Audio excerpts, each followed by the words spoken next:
Hello बच्चों। तो अब आगे जो हम लोग पढ़ने वाले हैं वो क्या पढ़ने वाले हैं? Limiting reagent. बड़ा ही इंपॉर्टेंट कॉन्सेप्ट है भैया। ठीक है, most of the time question देता है एग्जाम में, तो ध्यान से पढ़ना इसको। क्या बोले हम लोग? Limiting reagent. क्या लिखते हैं शॉर्ट में? LR। कि लिमिटिंग रिएजेंट क्या होता है। ठीक है, तो इसको बताने से पहले मैं आपको एक कहानी सुनाता हूं जो नॉर्मली हम लोगों के साथ होती है। तो कहानी यह है कि एक बात बताओ, आपने बहुत सारी शादियां अटेंड की होगी अपने परिवार के अंदर या अपने रिलेशन में, दोस्तों के। तो हम जिस भी शादी में जाते हैं तो हमारा पहला पर्पस क्या होता है? शादी का नाम सुनते ही आपके माइंड में क्या आता है? अच्छा अच्छा खाना। भाई मैं शादी में जाता हूं तो मेरा पहले माइंड में ये आता है कि बहुत बढ़िया खाने को मिलेगा। और राजस्थान में आप जानते हो कि खाने की तो क्वालिटी शानदार है। ठीक है, हर एक आइटम गजब होता है ना। तो शादी का माइंड में आते क्या आता है? खाना। अब क्या हुआ कि हम मान लो एक शादी में गए। ओके, तो शादी में हमने क्या किया कि हम लोग डिनर कर रहे हैं, तो मैंने एक प्लेट उठाई और उस प्लेट में मैंने मान लो 2 पूरी रख दी और एक मैंने थोड़ा सा कोई पनीर का सब्जी, आई एम प्योरली वेजिटेरियन, तो भाई पनीर का थोड़ा सब्जी डाल दी। अब क्या हुआ कि जब मैं उसको खाने लगा तो हुआ क्या? सब्जी खत्म हो गई। क्या हुआ? सब्जी फिनिश हो गई और मेरी एक पूरी बाकी है। अब मैं गया स्टॉल पे तो मैंने देखा कि वहां पे पूरे काउंटर सब्जी के सब उठ चुके हैं, सब खत्म हो गया। ठीक है, अब इसका मतलब वहां पर सब्जी क्या रह गई है? शॉर्ट रह गई है। तो ऐसी कंडीशन में तो मैं उस बची हुई एक पूरी के साथ क्या करूंगा भाई? अब पूरी अकेली तो खाई नहीं जाती, रूखी पूरी तो खा नहीं सकते हम लोग। तो वो एक बची हुई पूरी तो हम लोग वहां पे कोई डस्टबिन पड़ा है वहां पे डाल देंगे। ऐसा तो होगा, यानी वो मेरे लिए क्या हो गई? वेस्ट हो गई, एक्सेस हो गई। भाई वो पूरी बाद में किसी एनिमल को दी जा सकती है, अच्छे से वेस्ट तो नहीं होगा, यूटिलाइज करेंगे, लेकिन मेरे लिए वो वहां पर क्या हो गई? उस वक्त वेस्ट हो गई। क्यों? क्योंकि अगर मेरे पास वहां पे सब्जी पहले कंज्यूम नहीं हुई होती तो वो पूरी क्या हो जाती? यूज हो जाती। तो क्या सर इस बात का इससे क्या लेना देना? कहने का मतलब है कि जब मैं खाना खा रहा था तो मेरी सब्जी वहां पर लिमिटेड हो गई, शॉर्ट हो गई। तो क्या बोलते हैं कि during a chemical reaction the reactant जो पहले कंज्यूम हो जाता है, the reactant which is consumed completely is known as limiting reagent. मेरी सब्जी वहां पर कंप्लीटली कंज्यूम हो गई, यानी वो लिमिटेड हो गई, शॉर्ट हो गई, तो उसे बोलते हैं लिमिटिंग रिएजेंट। और जो अदर रिएक्टेंट है जो कंप्लीटली कंज्यूम नहीं हुआ रिएक्शन में, यानी जो एक्सेस में रह गया, उसको हम लोग क्या बोलते हैं? Excessive reagent. क्या बोलते हैं उसे? Excessive reagent.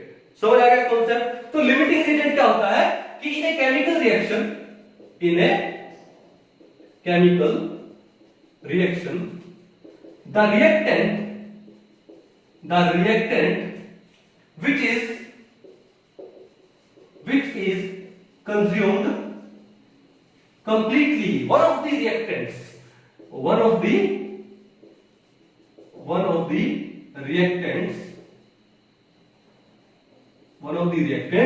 which is consumed completely, completely is known as limiting reagent। क्या बोलते हैं उसको? is known as limiting reagent, या शॉर्ट में इसको हम लोग क्या बोल देते हैं? LR। क्या बोल देते हैं? LR। एक केमिकल रिएक्शन में जो रिएक्टेंट कंप्लीटली कंज्यूम हो जाएगा उसको बोलेंगे limiting reagent. And the other reactant which is left in excess, तो दूसरा रिएक्टेंट जो एक्सेस में रह गया is known as क्या बोलते हैं उसको? एक्सेसिव रिएजेंट बोलते हैं। क्या बोलते हैं उसको हम लोग? एक्सेसिव रिएजेंट, या इसको हम लोग शॉर्ट में क्या बोल देते हैं? ER। क्या बोल देते हैं इसको? ER। तो एक केमिकल रिएक्शन में जो रिएक्टेंट कंप्लीटली कंज्यूम हो जाए वो तो है आपका लिमिटिंग रिएजेंट, यानी वो शॉर्ट रह गया, लिमिटेड रह गया, तभी उसको बोला लिमिटिंग रिएजेंट। और दूसरा रिएक्टेंट जो विदाउट रिएक्टेड, अनरिएक्टेड, एक्सेस में रह गया, उसे हम लोग क्या बोलते हैं, एक्सेसिव रिएजेंट। कहानी समझ आ गई? एग्जांपल लेते हैं कि बिना एग्जांपल के तो मजा नहीं आएगा ना सर। एग्जांपल ये है कि हमारे पास एक सिंपल सी रिएक्शन है, H2 plus O2 give you H2। तो क्या है, H2 गैस प्लस में O2 gas give you 2H2O gas. Balance कर लेते हैं, O2 2, 4 हाइड्रोजन 2, यहां पे लगा तो 2H2। अब कोई AIPFT 2009 में कुछ इस टाइप का या 8 में कुछ इस टाइप का क्वेश्चन था, आप लोग देख लीजिएगा। क्वेश्चन क्या, देखो क्वेश्चन ये है कि 10 ग्राम ये आपको दिया हुआ है, क्या है, 10 gram of H2 reacts with 64 gram of O2, ठीक है, और 10 ग्राम ऑफ H2 को 64 ग्राम ऑफ O2 के साथ एक स्टील वेसल में डाला और एक्सप्लोड किया, ठीक है। Then how much amount of water is formed, और वो अमाउंट आपको दिया है मोल में, और क्या क्या दिया है आपको, दिया है 1 मोल, 2 मोल, 3 मोल, और लास्ट में क्या दिया है 4 मोल। ये आपको क्वेश्चन आया था कि 10 ग्राम H2 है, वो 64 ग्राम O2 के साथ रिएक्ट करता है, तो बताओ कितने मोल वाटर प्रोड्यूस होगा। सिंपल सा था। अब देखो ध्यान से, तो सबसे पहले तो मैंने क्या बोला, रिएक्शन लिख ली, बैलेंस केमिकल रिएक्शन लिख ली। तो इस रिएक्शन का हम लोग क्या लेंगे, स्टोइकियोमेट्री लेंगे। क्या लेंगे, स्टोइकियोमेट्री लेंगे। तो क्या है ये 2:1:2, ये तो इसकी स्टोइकियोमेट्री आ गई, ठीक है। यानी 2 मोल H2 रिएक्ट करता है 1 मोल ऑफ O2 के साथ, कंप्लीट रिएक्ट करता है तो वाटर बनता है। यानी ये जब रिएक्शन होती है तो इसमें कोई भी आपका लिमिटेड रिएजेंट नहीं, क्यों कि दोनों के दोनों कंज्यूम हो गए सर, तो फिर तो कोई बात ही नहीं बची ना लिमिटिंग की या फिर एक्सेसिव की। अगर ऐसी कंडीशन आ जाए तो, लेकिन अगर ऐसी कंडीशन ना आए, कोई एक ज्यादा या कम दे दिया जाए, तो कोई एक रिएक्टेंट तो लिमिटिंग हो जाएगा और दूसरा क्या हो जाएगा, एक्सेसिव हो जाएगा। कहानी समझ आ गई? अब देखो आपने लिख दिया स्टोइकियोमेट्री, और ये चीज आपको गिवन है, इसको यूज करेंगे, ठीक है ना। तो इसको मैं एक बार यहां लिख देता हूं साइड में। आपको क्या दिया है गिवन में, आपको दिया है 10 ग्राम H2 और 64 ग्राम O2, ये आपको दिया है, इसको यूज करेंगे हम लोग। अब देखो ध्यान से कि 2 मोल H2 रिएक्ट करता है 1 मोल ऑफ O2 से 2 मोल ऑफ वाटर देता है, तो एक काम करते हैं, इनका मास ले लेते हैं। तो H2 का मॉलिक्यूलर मास कितना होता है, मोलर मास कितना होता है 2, और 2 मोल है तो कितना हो जाएगा 4 ग्राम, ठीक है। ये 1 मोल है तो ये कितना हो जाएगा O2 का 32 ग्राम, और वाटर का 18 into 2 कितना हो गया 36 ग्राम। देख सकते हो किससे, law of conservation of mass, 4 + 32 कितना हो गया 36 ग्राम। यानी अगर 4 ग्राम H2 हो और 32 ग्राम O2 हो, तो आपके पास एग्जैक्टली 36 ग्राम ऑफ वाटर बनेगा, leaving no reactants left behind. Clear बात है, ठीक है। अब ये होना चाहिए, ओके। लेकिन आपको दिया है क्या, ये वाली कंडीशन। तो आपसे पूछा क्या है कि वाटर कितना मोल प्रोड्यूस होगा, तो पहले वाटर के ग्राम निकालते हैं। अगर 4 ग्राम H2 रिएक्ट करता है 32 ग्राम इससे, तो इतने ग्राम वाटर बनता है। तो एक काम करते हैं, आपको दिया क्या है, अब आते हैं गिवन के ऊपर। आपको दिया है ये 10 ग्राम और आपको ये दिया है 64 ग्राम, ये गिवन है। तो आपको क्या करना है, आपका सबसे पहले काम क्या है, टू फाइंड लिमिटिंग रिएजेंट। पहला काम क्या है, टू फाइंड लिमिटिंग रिएजेंट। अब वो लिमिटिंग रिएजेंट कैसे फाइंड आउट करोगे, आइडिया से। आइडिया कैसे आएगा, तो देखो ध्यान से कि ये 4 ग्राम 32 से करता है, तो फिर ये 1 ग्राम, तो ये 1 ग्राम कितने ग्राम से करेगा 32/4। अब 32/4 कितना हो गया बताओ, 8 ग्राम हो गया ना। अगर ये 4 ग्राम H2 32 ग्राम O2 से रिएक्ट करता है एग्जैक्टली, तो 1 ग्राम कितने से करेगा 32/4 यानी 8 ग्राम। अब आपको गिवन कितना है, ये गिवन आपको 10 ग्राम और ये 64 ग्राम। अगर 1 ग्राम H2 8 ग्राम O2 से रिएक्ट करता है, तो 10 ग्राम कितने से करेगा, 8 into 10 कितने से करेगा, 8 into 10 यानी 80 ग्राम O2 से रिएक्ट करेगा। तो 10 ग्राम, इसको 10 से मल्टीप्लाई किया है तो यहां भी 10 से मल्टीप्लाई करना पड़ेगा। तो 10 ग्राम H2 कितने ग्राम O2 से रिएक्ट करेगा, 8 into में 10 80 ग्राम से। अब देखो 10 ग्राम आपको दिया भी 10 है, तो H2 तो पूरा यूज हो गया 10 का 10, लेकिन उस 10 ग्राम H2 के लिए आपको O2 कितना चाहिए, 80 ग्राम। कितना चाहिए? 80, लेकिन आपको दिया कितना है? 64। कितना दिया है? 64। 80 ग्राम चाहिए कंप्लीट रिएक्शन के लिए, बट गिवन इज 64। इसका मतलब ये जो O2 है ये आपका शॉर्ट रह गया, लिमिटेड हो गया, तो ये आपका क्या कहलाएगा? लिमिटिंग रीजन कहलाएगा। तो आप ऐसे आइडिया से पहले लिमिटिंग रीजन फाइंड करो, यूनिटरी मेथड लगा। कहानी समझ आ गई? अब देखो, अब बात है once we find the limiting reagent, तो इस रिएक्शन में हमारा लिमिटिंग रीजन कौन है? O2 है, और एक्सेसिव रीजन कौन हो गया? फिर H2 हो गया। Once we find the limiting reagent then everything goes according to the limiting reagent. सब कुछ लिमिटिंग रीजन के अकॉर्डिंग ही चलेगा। कैसे चलेगा? देखो ध्यान से एक बार इसको मिटा दूं, एक बार इसको मिटा दूं, ये तो ठीक है, हमको पता लग गया अभी तो लिमिटिंग रीजन हमारा ये। तो लिमिटिंग रीजन के अकॉर्डिंग कैसे करता है? देखो ध्यान से कि अब देखो सोचने का, पहले मैं क्या बोला था कि 4 ग्राम H2 रिएक्ट करता है 32 ग्राम से। अब मैं क्या बोलूंगा, क्योंकि ये लिमिटिंग रीजन, अब मैं बोलूंगा कि 32 ग्राम O2 रिएक्ट करता है 4 ग्राम से, तो 1 ग्राम O2 रिएक्ट करेगा किससे? 4/32 ग्राम H2 से।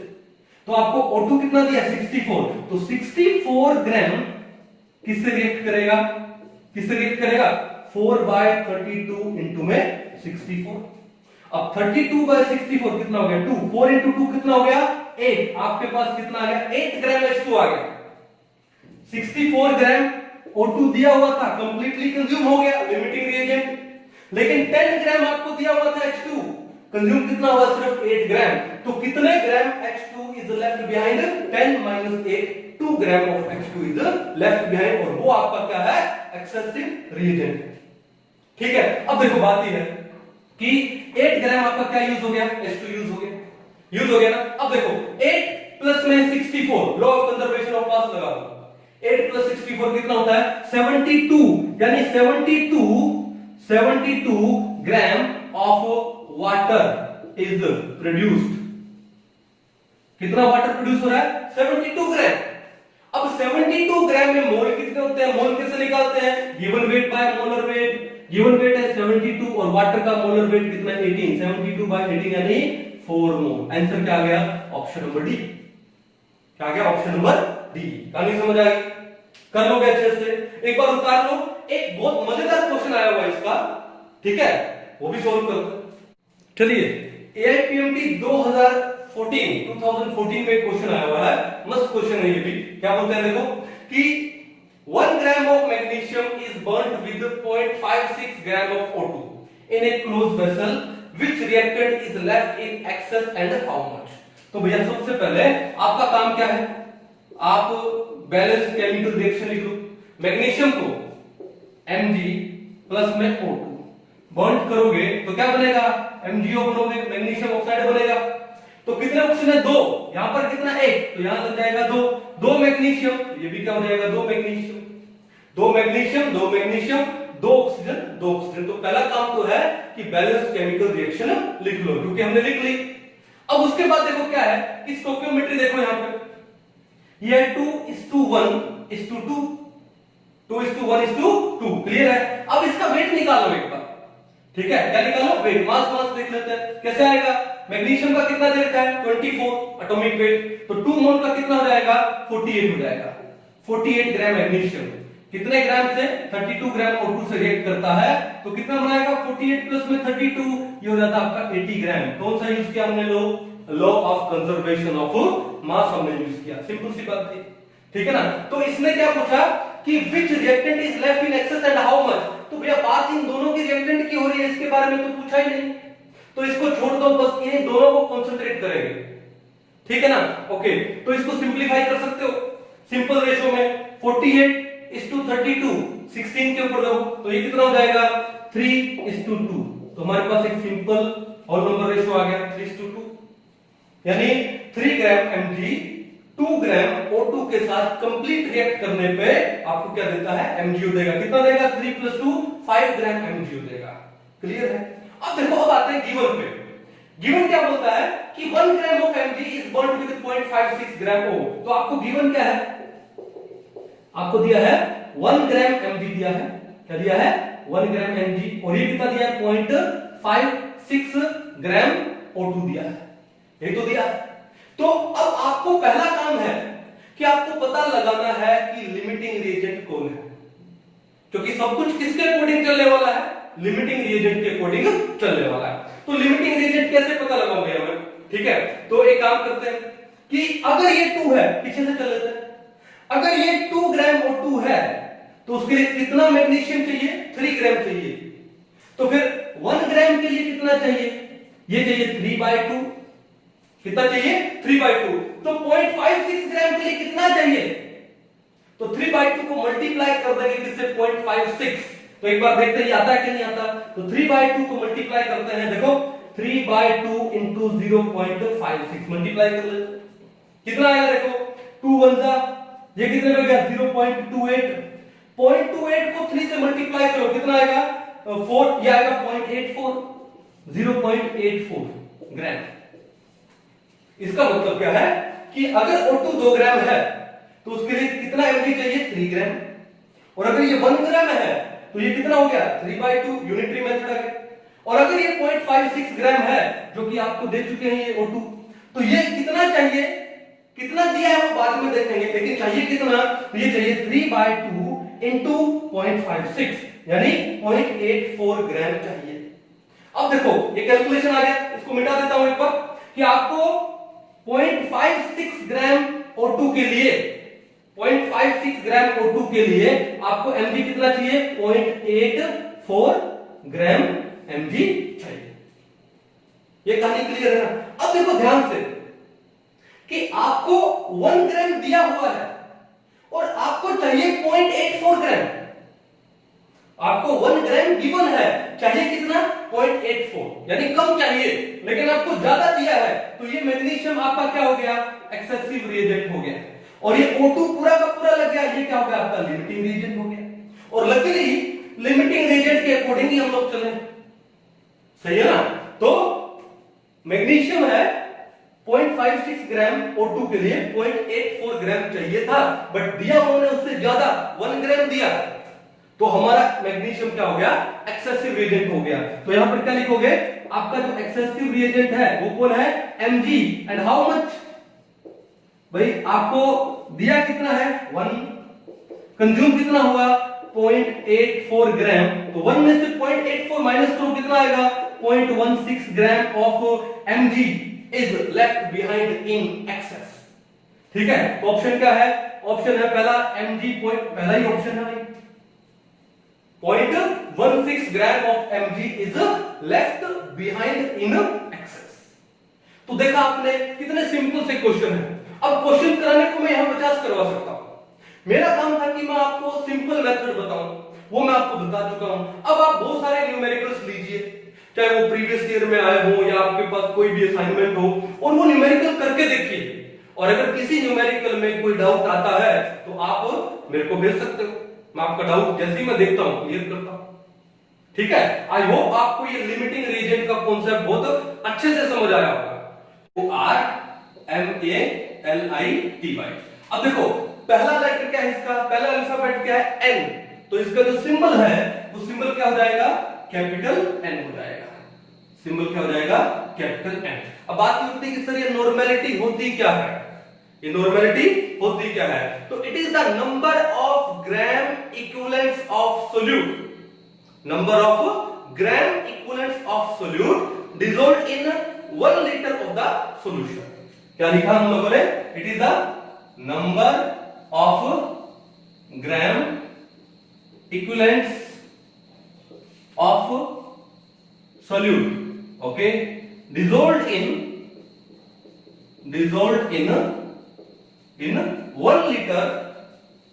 1 liter of the solution। 1 litre solution में सोल्यूट के कितने ग्राम इक्विवेलेंट्स डिसॉल्व्ड हैं, तो उसको हम लोग क्या बोलते हैं, उसका नॉर्मेलिटी। अब यहां पर एक नई चीज आ गई, सर ये ग्राम इक्विवेलेंट्स क्या है, पढ़ेंगे बड़ा डिटेल में पढ़ेंगे हम लोग ये ग्राम इक्विवेलेंट्स क्या है। तो पहले तो देखो इसके यूनिट क्या होंगे, इसके यूनिट्स क्या होंगे, तो यूनिट कैसे होंगे, तो क्या लिखा, नंबर ऑफ ग्राम इक्विवेलेंट्स, तो भैया यूनिट हो गया आपके क्या, ग्राम इक्विवेलेंट ओके, अपॉन में क्या है, volume of solution in litre, तो क्या हो जाएगा पर लीटर या फिर लीटर इनवर्स। यूनिट क्या हो जाएंगे, ग्राम इक्विवेलेंट लीटर इनवर्स या पर लीटर। ठीक है, दूसरी बात क्या बोला, dissolve in 1 litre of the solution, volume आ गया ना, और वॉल्यूम क्या होता है, टेम्परेचर डिपेंडेंट होता है, तो भैया नॉर्मेलिटी है, it is temperature dependent, normality is temperature dependent. कहानी समझ आ गई, नॉर्मेलिटी हो या फिर मोलैरिटी हो या फिर फॉर्मेलिटी हो, दे आर टेम्परेचर डिपेंडेंट, लेकिन molality, mole fraction, they are temperature independent. Okay, तो क्या लिखेंगे हम लोग, normality is equal to, normality is equal to number of gram equivalents of solute upon क्या हो जाएगा, volume, volume of solution, volume of solution किसमें, लीटर्स में, अगर ml में दिया है तो 1000 से डिवाइड करके उसको लीटर में कन्वर्ट करो। ये बात क्लियर है। फिर क्वेश्चन वही उठ गया, सर ये ग्राम इक्विवेलेंट क्या है, तो पढ़ते हैं कि जो ग्राम इक्विवेलेंट्स है कैसे निकालते हैं, ग्राम इक्विवेलेंट्स कैसे निकालते हैं। एक बात बताओ कि मोलैरिटी क्या थी, it is the number of moles of solute dissolved in 1 litre of the solution, और नंबर ऑफ मोल कैसे निकालते हैं, given weight by molar weight या given mass by molar mass, एक ही बात है। तो अब यहां पे ग्राम इक्विवेलेंट कैसे निकालेंगे, ये निकालेंगे गिवन वेट अपॉन में इक्विवेलेंट वेट, अपॉन में इक्विवेलेंट वेट। अब एक नई चीज और आ गई कि सर अब ये इक्विवेलेंट वेट कैसे निकालते हैं, इक्विवेलेंट वेट क्या होता है वो भी पढ़ते हैं। क्या बोला हम लोगों ने, इक्विवेलेंट वेट, इक्विवेलेंट वेट क्या होता है, ये होता है क्या, क्या लिखे यहां पे, मोलर वेट या मोलर मास अपॉन में वैलेंसी फैक्टर, अपॉन में वैलेंसी फैक्टर Vf, या फिर हम इसको क्या बोल देते हैं, मोलर वेट अपॉन में एन फैक्टर। अब वैलेंसी फैक्टर बोलो एन फैक्टर बोलो एक ही बात है।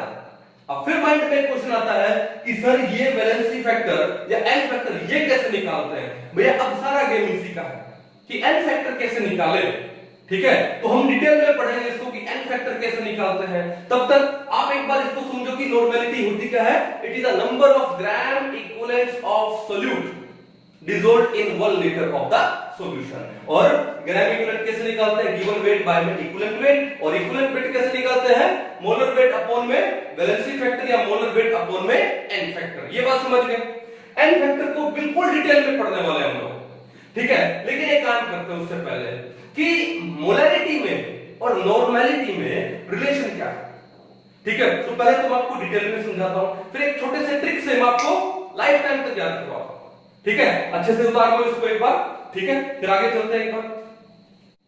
चलिए उतार लिया होगा शायद आप लोगों ने, ठीक है, मिटा देता हूं एक बार।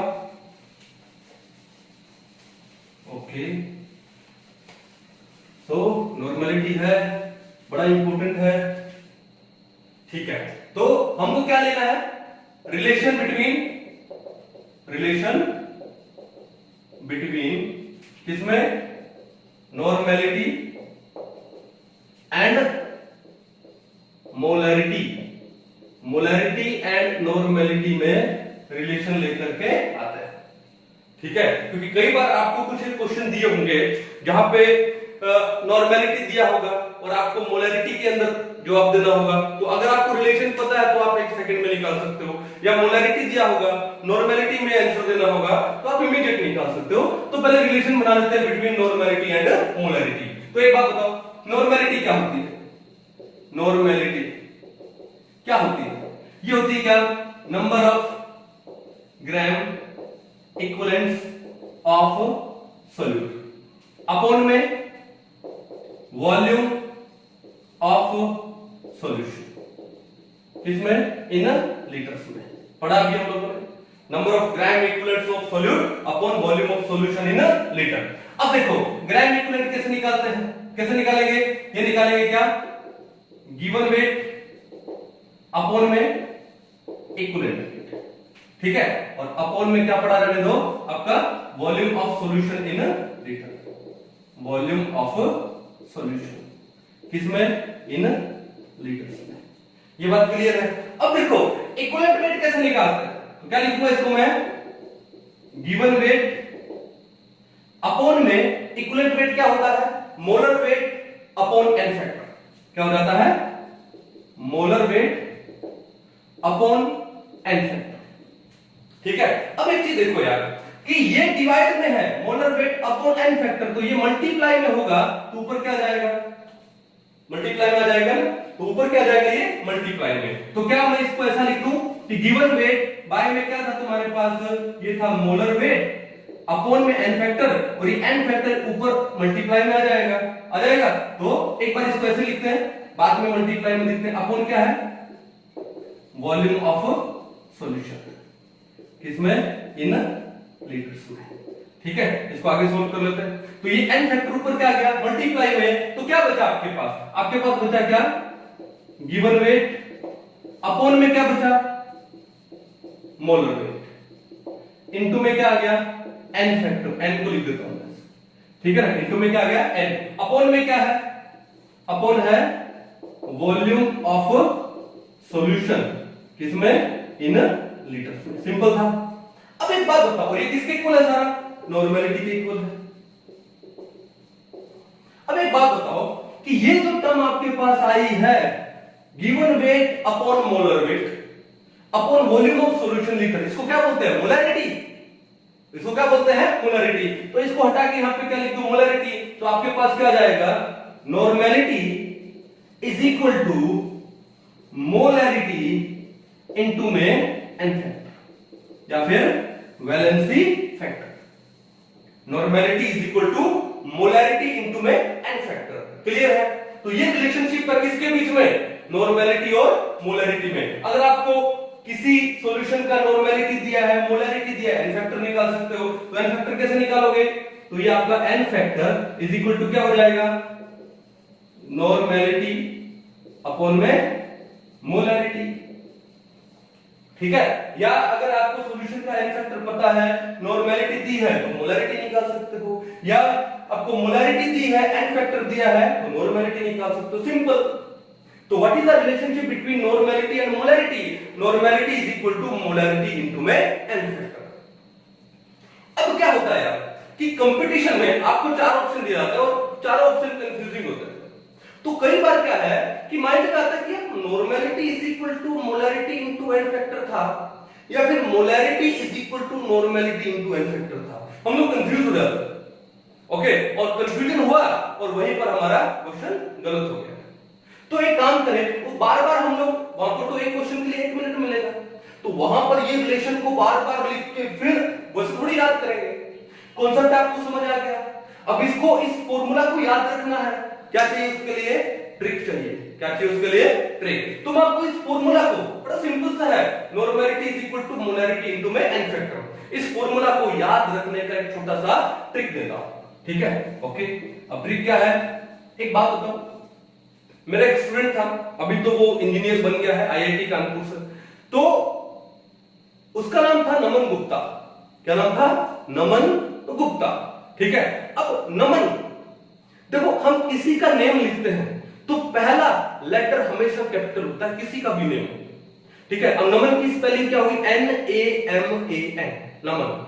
लेकिन मैं इसको थोड़ा सा और शॉर्ट में लिखूं तो मैं क्या लिखूं, N, पहला लेटर कैपिटल रखना, N, उसके बाद MN, ये क्या हो गया, नमन, शॉर्ट में। तो देखो, तो NMN शॉर्ट में लिखा, पहला क्या है M, इज इक्वल टू, बाद में क्या आया M, इनटू में क्या है N, दूसरा N। देखो पहला लेटर N था वो कैपिटल था, और बाद का जो N है वो क्या है, स्मॉल में है। सिंपल। तो दिख रहा ना, N यानी normality is equal to M यानी मोलैरिटी इनटू में N यानी N फैक्टर। शॉर्ट में क्या हो गया, नमन। शॉर्ट में क्या हो गया, नमन। देखो अगर पहला हम किसी का नेम लिखते और पहला लेटर हमेशा स्मॉल लिखते, अगर ऐसा कुछ होता तो फिर हमारा ये ट्रिक बनता नहीं। लेकिन किसी का भी नेम लिखो तो पहला लेटर हमेशा कैपिटल होता है, यही तो रूल है। तो कैपिटल था तो वो क्या हो गया, N हो गया, तो दूसरा N क्या हो गया, स्मॉल है, तो क्या हो गया, नमन। तो इसको बड़ा सिंपल से नमन के नाम से याद रखता। आई होप नमन ये वीडियो देख रहा हो। ठीक है, ओके। तो धीरे धीरे मैंने बहुत सारे जो मेरे स्टूडेंट्स हैं तो उनके नेम के ऊपर या उनके कुछ बिहेवियर के ऊपर मैंने कुछ ट्रिक्स बनाए, ठीक है। धीरे धीरे जैसे जैसे हम लोग पढ़ेंगे, अभी फिजिकल पढ़ रहे हैं, फिर ऑर्गेनिक में आएंगे, इनऑर्गेनिक में आएंगे, सब में धीरे धीरे एक एक का ट्रिक सब आएगा, ओके। तो आप नॉर्मेलिटी और मोलैरिटी में क्या रिलेशन याद रखोगे? नमन। क्या याद रखोगे? नमन। n is equal to m into में n, normality is equal to molarity into n factor. एक सेकंड नहीं लगा याद रखने के लिए। तो अब कभी भी हम लोग, मैं आपको बोलूंगा कि what is the relation between normality and molarity, क्या बोलोगे sir? Number. Normality is equal to molarity into n factor. Clear है? ओके, मिटा दो इसको। चलो, अब हमारा टास्क क्या है? हमारा टास्क है ये n फैक्टर को निकालना, कि n फैक्टर क्या होता है, ठीक है ना? ओके, तो मैं इसको मिटा देता हूं एक बार। आई थिंक आपने उतार लिया होगा ये। चलिए,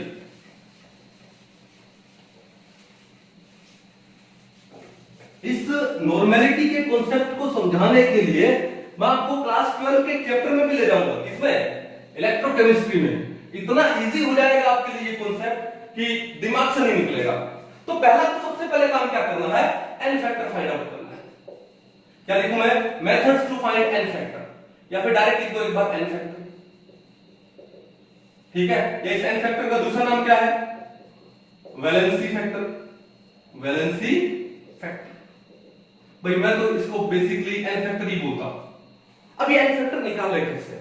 तो देखो, मान लो अगर आपको एसिड दिया जाए, आपको बेस दिया जाए और आपको सोल्ट दिया जाए, ठीक है, वो फिर आपको क्या दे दिया जाए? आयन दे दिया जाए। आयन में चाहे कैटायन हो चाहे फिर एनायन हो, तो ये सब दे दिए जाए, तो इन केस में n फैक्टर कैसे निकाले, एक एक करके पढ़ते हैं। तो देखो, नंबर वन क्या है? इन केस ऑफ एसिड्स, एसिड के केस में n फैक्टर क्या होता है? ध्यान से समझिएगा, क्योंकि इसमें बहुत सारे कॉन्सेप्ट ऐसे भी होंगे, ठीक है, जिनके प्रीवियस ईयर में क्वेश्चन आए हुए हैं और जिनके ऊपर क्वेश्चन बनते हैं, ठीक है। तो इन केस ऑफ एसिड्स, तो देखो सबसे पहले कोई एक एसिड ले लो, क्या? HCl, ठीक है। हमने क्या ले लिया? एक स्ट्रॉन्ग एसिड ले लिया, HCl। अब बताओ, ये जो HCl है ये डिसोसिएट होकर क्या देगा? ये देगा आपको H पॉजिटिव प्लस में Cl नेगेटिव। क्या देगा ये आपको? H पॉजिटिव प्लस में Cl नेगेटिव। या तो आप एक चैप्टर पढ़ चुके हैं आयोनिक इक्विलिब्रियम, या फिर आप आने वाले टाइम में पढ़ोगे, ठीक है ना। तो अब बात यह है कि उस चैप्टर में क्या चीज है कि एक एसिड है, वो H पॉजिटिव का मतलब क्या है? प्रोटॉन। प्रोटॉन के बाद वो जो नेगेटिव आयन दिया, एनायन दिया एसिड ने, तो उसको क्या बोलते हैं? बेस बोलते हैं। क्या? उसका कॉन्जुगेट बेस। क्या बोलते हैं उसे? कॉन्जुगेट। एक एसिड है, वो प्रोटॉन देता है और उसके बाद जो नेगेटिव आयन है उसको उसका क्या बोलते हैं? कॉन्जुगेट बेस बोलते हैं। क्या बोलते हैं उसको? इसका कॉन्जुगेट बेस। अब बात यह है कि जो HCl है कितने कॉन्जुगेट बेस दे सकता है? एक ही। तो जो एसिड आपको सिर्फ एक ही बेस दे पाए, एक ही कॉन्जुगेट बेस दे पाए, उसे बोलते हैं मोनो बेसिक एसिड। क्या बोलते हैं? Mono basic acid. तो HCl आपका क्या है? Mono basic acid. मोनो का मतलब क्या हुआ? वन हुआ। बेसिक का मतलब बेस हुआ। और एसिड तो आप जानते हो, एक एसिड जो डिसोसिएट होने के बाद only one type of conjugate base they, that acid is known as monobasic acid. Okay, और कितने दिए? 1 दिए। तो ये 1 जो उसने दिया उसको उसका बोलते हैं बेसिसिटी। क्या बोलते हैं? बेसिसिटी। क्या बोलते हैं? बेसिसिटी। तो बात ये है कि जो मोनोबेसिक एसिड का बेसिसिटी कितना हुआ? 1 हुआ, क्योंकि एक ही बेस दिया। तो भैया यहां पर इसका जो बेसिसिटी है वो कितना है? 1 है। क्या है? 1। तो ये जो बेसिसिटी है 1, उसी को एसिड का n फैक्टर बोलते हैं। तो इन case of acid n factor क्या होता है? n factor is the basicity of N acid. n factor is the basicity of N acid. अब बात ये है, इसको थोड़ा और सिंपलीफाई कर सकता हूं। कैसे? कि सर एक एसिड जितने H पॉजिटिव दे, वो जो नंबर है H पॉजिटिव का, वही उसका क्या हो गया?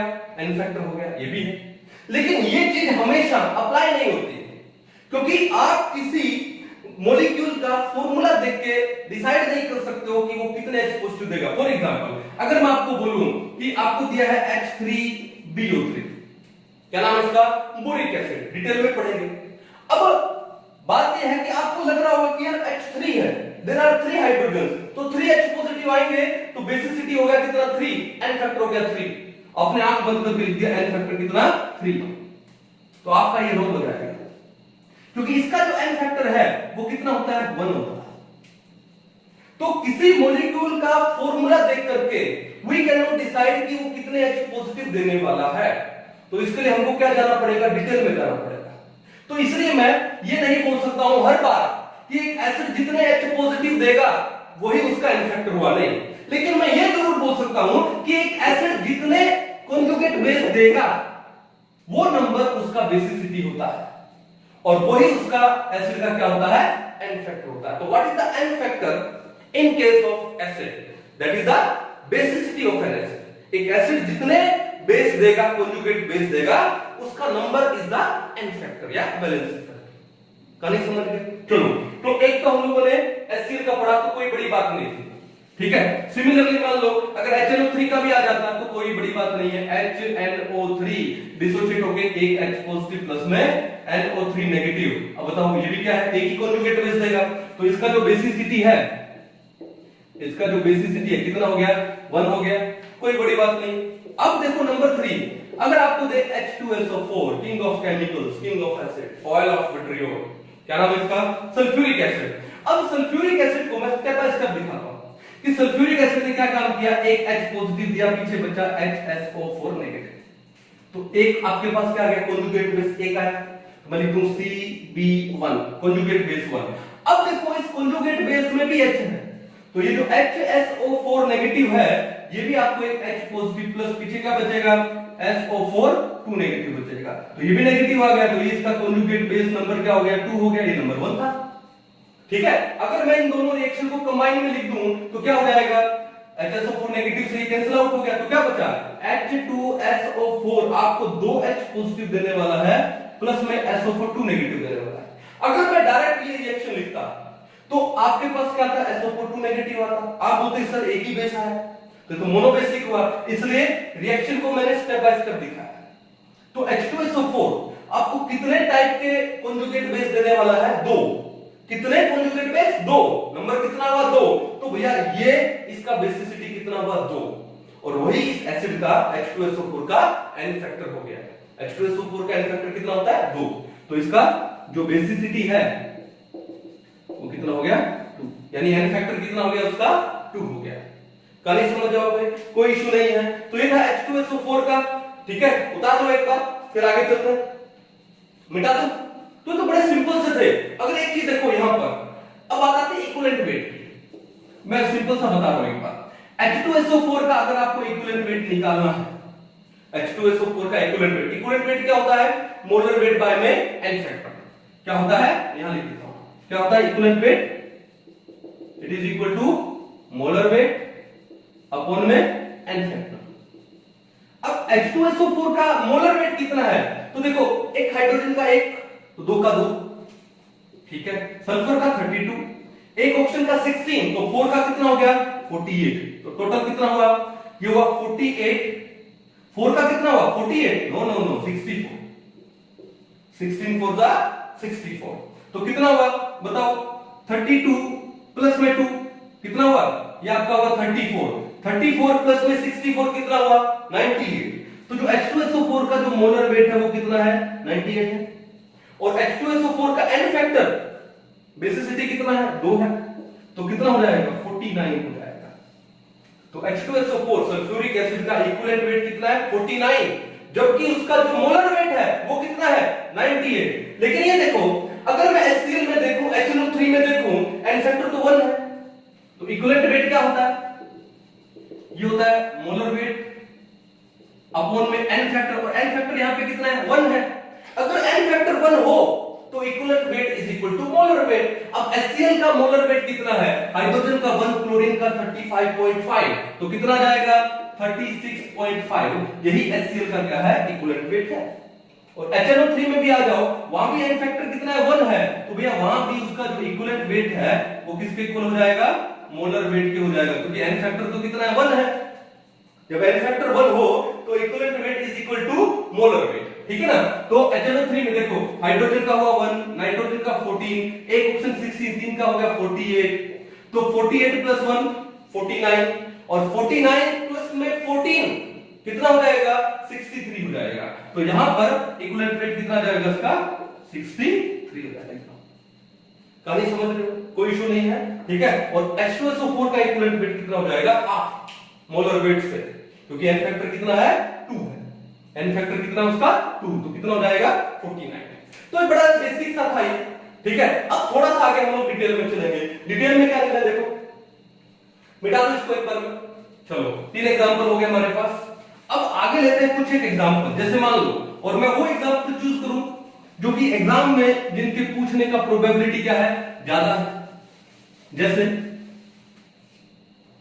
नंबर 4 क्या लिया हम लोगों ने, नंबर 4 हम लोगों ने लिया क्या H3PO4। H3PO4 का नाम क्या है फोस्फोरिक एसिड। क्या नाम है फोस्फोरिक एसिड, फोस्फोरिक एसिड, ठीक है। ओके, फिर अगला कौन सा ले H3PO3, फिर लेते हैं H3PO2। तो मैं काम करता हूं H3PO4 को मैं यहां लिखता हूं। क्यों लिखता हूं, क्योंकि आपको इसका नाम याद कराने का एक छोटा सा ट्रिक और मिल जाएगा, ठीक है। अब यहां से एक ऑप्शन हटा दो। एक चीज ध्यान रखना, अगर कॉमन नेम एंड्स विद इक acid, if common name ends with इक एसिड, देखो इसका कॉमन नेम किससे एंड हो रहा है इक एसिड हो रहा है। और अगर फॉर्मूला में आप एक ऑक्सीजन कम कर दो, जैसे यहां पे O4 था, मैंने क्या कर दिया O3 कर दिया, क्या कर दिया O3, देन इक acid is replaced by us acid. अगर कॉमन नेम एंड्स विद इक acid and you decrease one oxygen, एक ऑक्सीजन को कम कर दो, देन इक acid is replaced by us acid. तो इसका नाम क्या हो जाएगा, इक एसिड को हटा के OUS एसिड लगा दो, तो ये हो जाएगा क्या फोस्फोरस एसिड। क्या हो जाएगा फोस्फोरस। हमने क्या लगा दिया लास्ट में अस एसिड लगा दिया। कहानी समझ आओगे, ठीक है। इनऑर्गेनिक केमिस्ट्री है, बड़ी शानदार है ये भी। अब देखो क्या है, अब ये है कि if common name ends with us acid, us acid से एंड हुआ, और एक ऑक्सीजन और कम कर दो, ये बन गया आपका क्या H3PO2। क्या बन गया H3PO2। तो क्या करोगे, तो एंड में कोई चेंज नहीं करोगे, चेंज कहां करोगे आगे। एंड में ऑलरेडी अस एसिड आ गया, क्योंकि इक एसिड को हटा के लगाया था। अब अस एसिड का और कोई चेंज नहीं करोगे, लिमिट खत्म हो गई। क्या चेंज करोगे आगे। अब आगे क्या हुआ, एक ऑक्सीजन शॉर्ट हुआ है, कम हुआ है। अब if you are a biology student, तो आपने कुछ एक टर्म्स पढ़ी होगी। क्या आपने पढ़ा होगा क्या, जैसे हाई बीपी लो बीपी।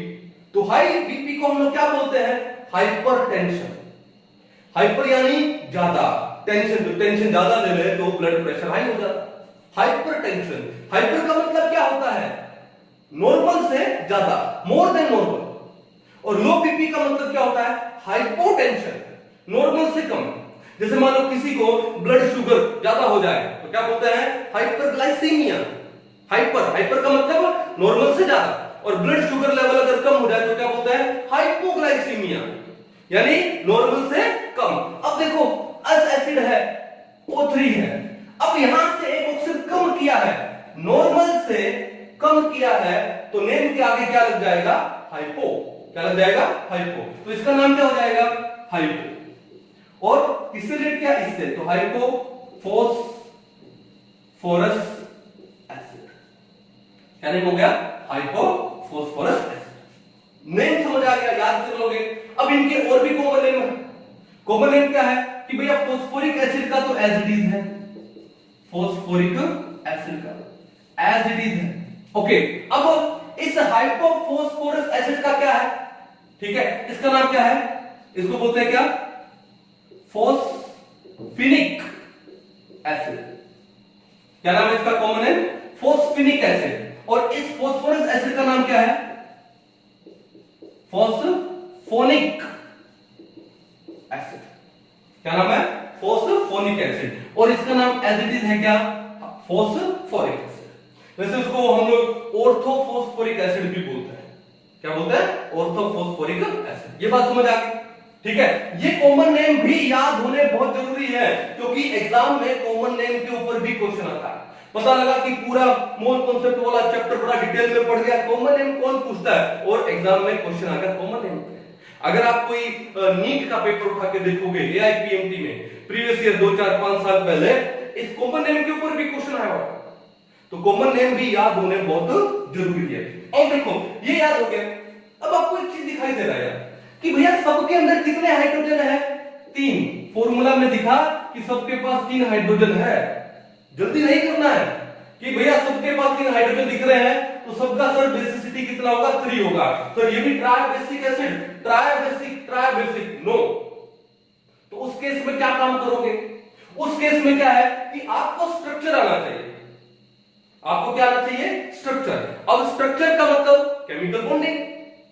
ठीक है, बॉन्डिंग अगर डिटेल में पढ़ा तो स्ट्रक्चर भी आएगा। अब अगर आप अभी 11th में आए हो तो आपके लिए अभी केमिकल बॉन्डिंग तो आया नहीं होगा, तो वो जब आएगा तो डिटेल में होगा।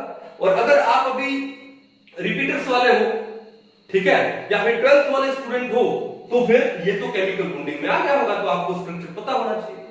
तो आपको पता है या नहीं पता है, मैं आपको डिटेल में समझाता हूं। तो देखो ध्यान से कि कोई भी स्ट्रक्चर बनाने के लिए, या फिर आप मेरा एक वीडियो मैंने डाला है स्ट्रक्चर एंड हाइब्रिडाइजेशन, ठीक है, थोड़ा सा सर्च कीजिए, मिलेगा आपको।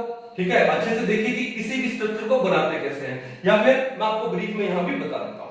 तो किसी भी मॉलिक्यूल का स्ट्रक्चर बनाना हो तो बड़ा बेसिक सा सिस्टम है। क्या सिस्टम है कि पहला काम आपका क्या है? To find the central atom.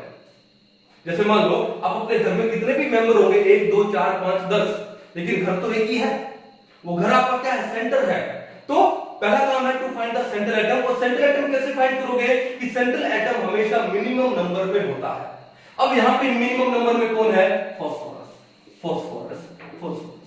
तो हमने सबसे पहले क्या लिखोगे? फास्फोरस लिख दिया, लिख लिया। अब उसके बाद क्या है कि सेंट्रल एटम के देखो वैलेंस में इलेक्ट्रॉन कितने हैं? फास्फोरस का एटॉमिक नंबर होता है 15, तो वैलेंस में कितने इलेक्ट्रॉन है? 5, 2 8 5। अब ये फास्फोरस मैक्सिमम 5 बॉन्ड बना सकता है। कितने बना सकता है? 5 बॉन्ड। अब 5 बॉन्ड देखो, इस फास्फोरस को छोड़ के फिर देखो बाकी जो एलिमेंट्स है वो क्या है? आपको दिख रहा है हाइड्रोजन है, ऑक्सीजन है। अब भैया एक हाइड्रोजन तो एक सिंगल बॉन्ड, एक बॉन्ड खाएगा, और एक सिंगल ऑक्सीजन है वो डबल बॉन्ड से लगता है तो 2 बॉन्ड खाएगा। तो आपके पास 2 ऑक्सीजन है तो कितने बॉन्ड चलेंगे? 4। 3 हाइड्रोजन है तो कितने बॉन्ड चलेंगे? 3। 4 + 3 कितना हुआ? 7। लेकिन फास्फोरस तो मैक्सिमम कितने बॉन्ड बना सकता है? 5। लेकिन बॉन्ड बन रहे हैं तो सिंगल लगाए तो 7। तो ऐसे केस में हमको बॉन्ड कम करना पड़ेगा। तो बॉन्ड कम करने का एक तरीका और भी है। कैसे कि आप सिंगल क्यों लगाते हो? आप ऐसा लगाओ सिंगल बॉन्ड OH। अब देखो ऑक्सीजन के 2 बॉन्ड बन गए, हाइड्रोजन का एक ही बॉन्ड बन गया, और ये OH लग भी गया, और कितने बॉन्ड से लगा? सिर्फ एक बॉन्ड से लगा, हमारा काम हो गया। ठीक है, तो भैया बात ऐसा है कि सेंट्रल एटम को फाइंड आउट करो, और सेंट्रल एटम को फाइंड आउट करने के बाद अगर आप देखो, अगर आपके पास हाइड्रोजन एंड ऑक्सीजन है, then you have to make maximum number of OH। Maximum number of OH यहां से स्टार्ट करते हैं। सेंट्रल एटम कौन है? P।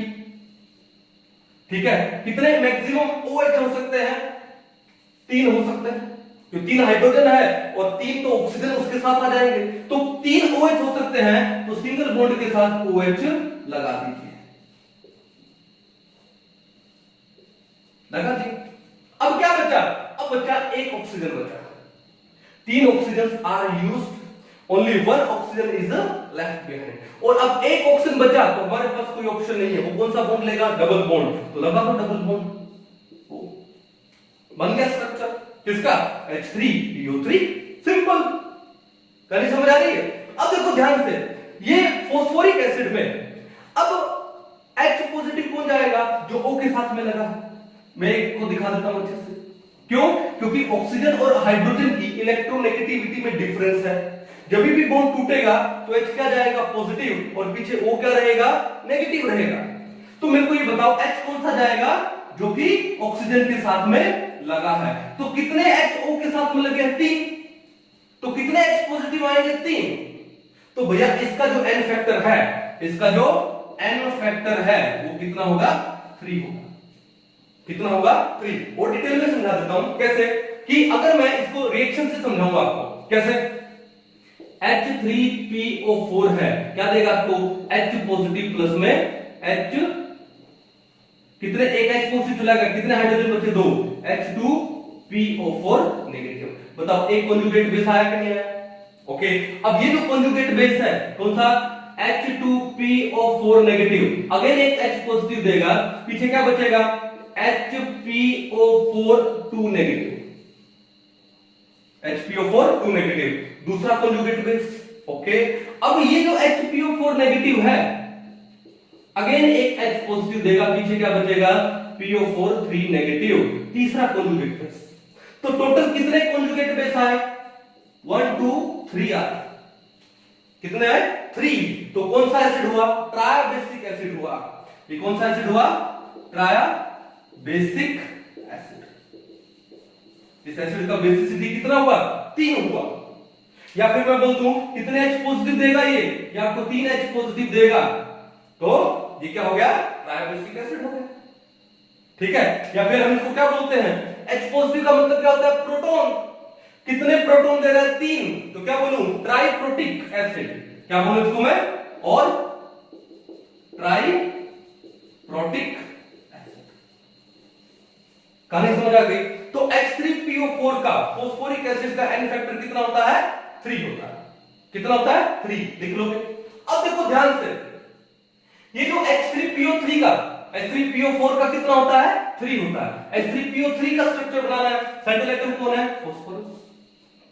मैक्सिमम कितने OH हो सकते हैं, 3 हो सकते हैं, OH OH OH। अब 3 OH लगा दिए, पीछे क्या बचा, कुछ नहीं। फास्फोरस के पास वैलेंस में इलेक्ट्रॉन कितने, 5, एक इलेक्ट्रॉन तो इसके साथ, एक यहां, एक इस बॉन्ड में, तो कितने इलेक्ट्रॉन बचे, 2 इलेक्ट्रॉन बचने का मतलब there is a lone pair, there is a lone pair. तो क्या ये स्ट्रक्चर H3PO3 का सही है? इस स्ट्रक्चर के हिसाब से तो कितने H पॉजिटिव हो जाएंगे, 3। लेकिन ये स्ट्रक्चर सही नहीं है।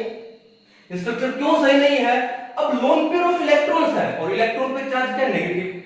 अब लोन पेयर वही कैरी कर सकता है जो इलेक्ट्रॉन नेगेटिव हो, मजबूरी हो तो अलग बात है, लेकिन मजबूरी नहीं है तो लोन पेयर वही कैरी करेगा जो इलेक्ट्रॉन नेगेटिव हो।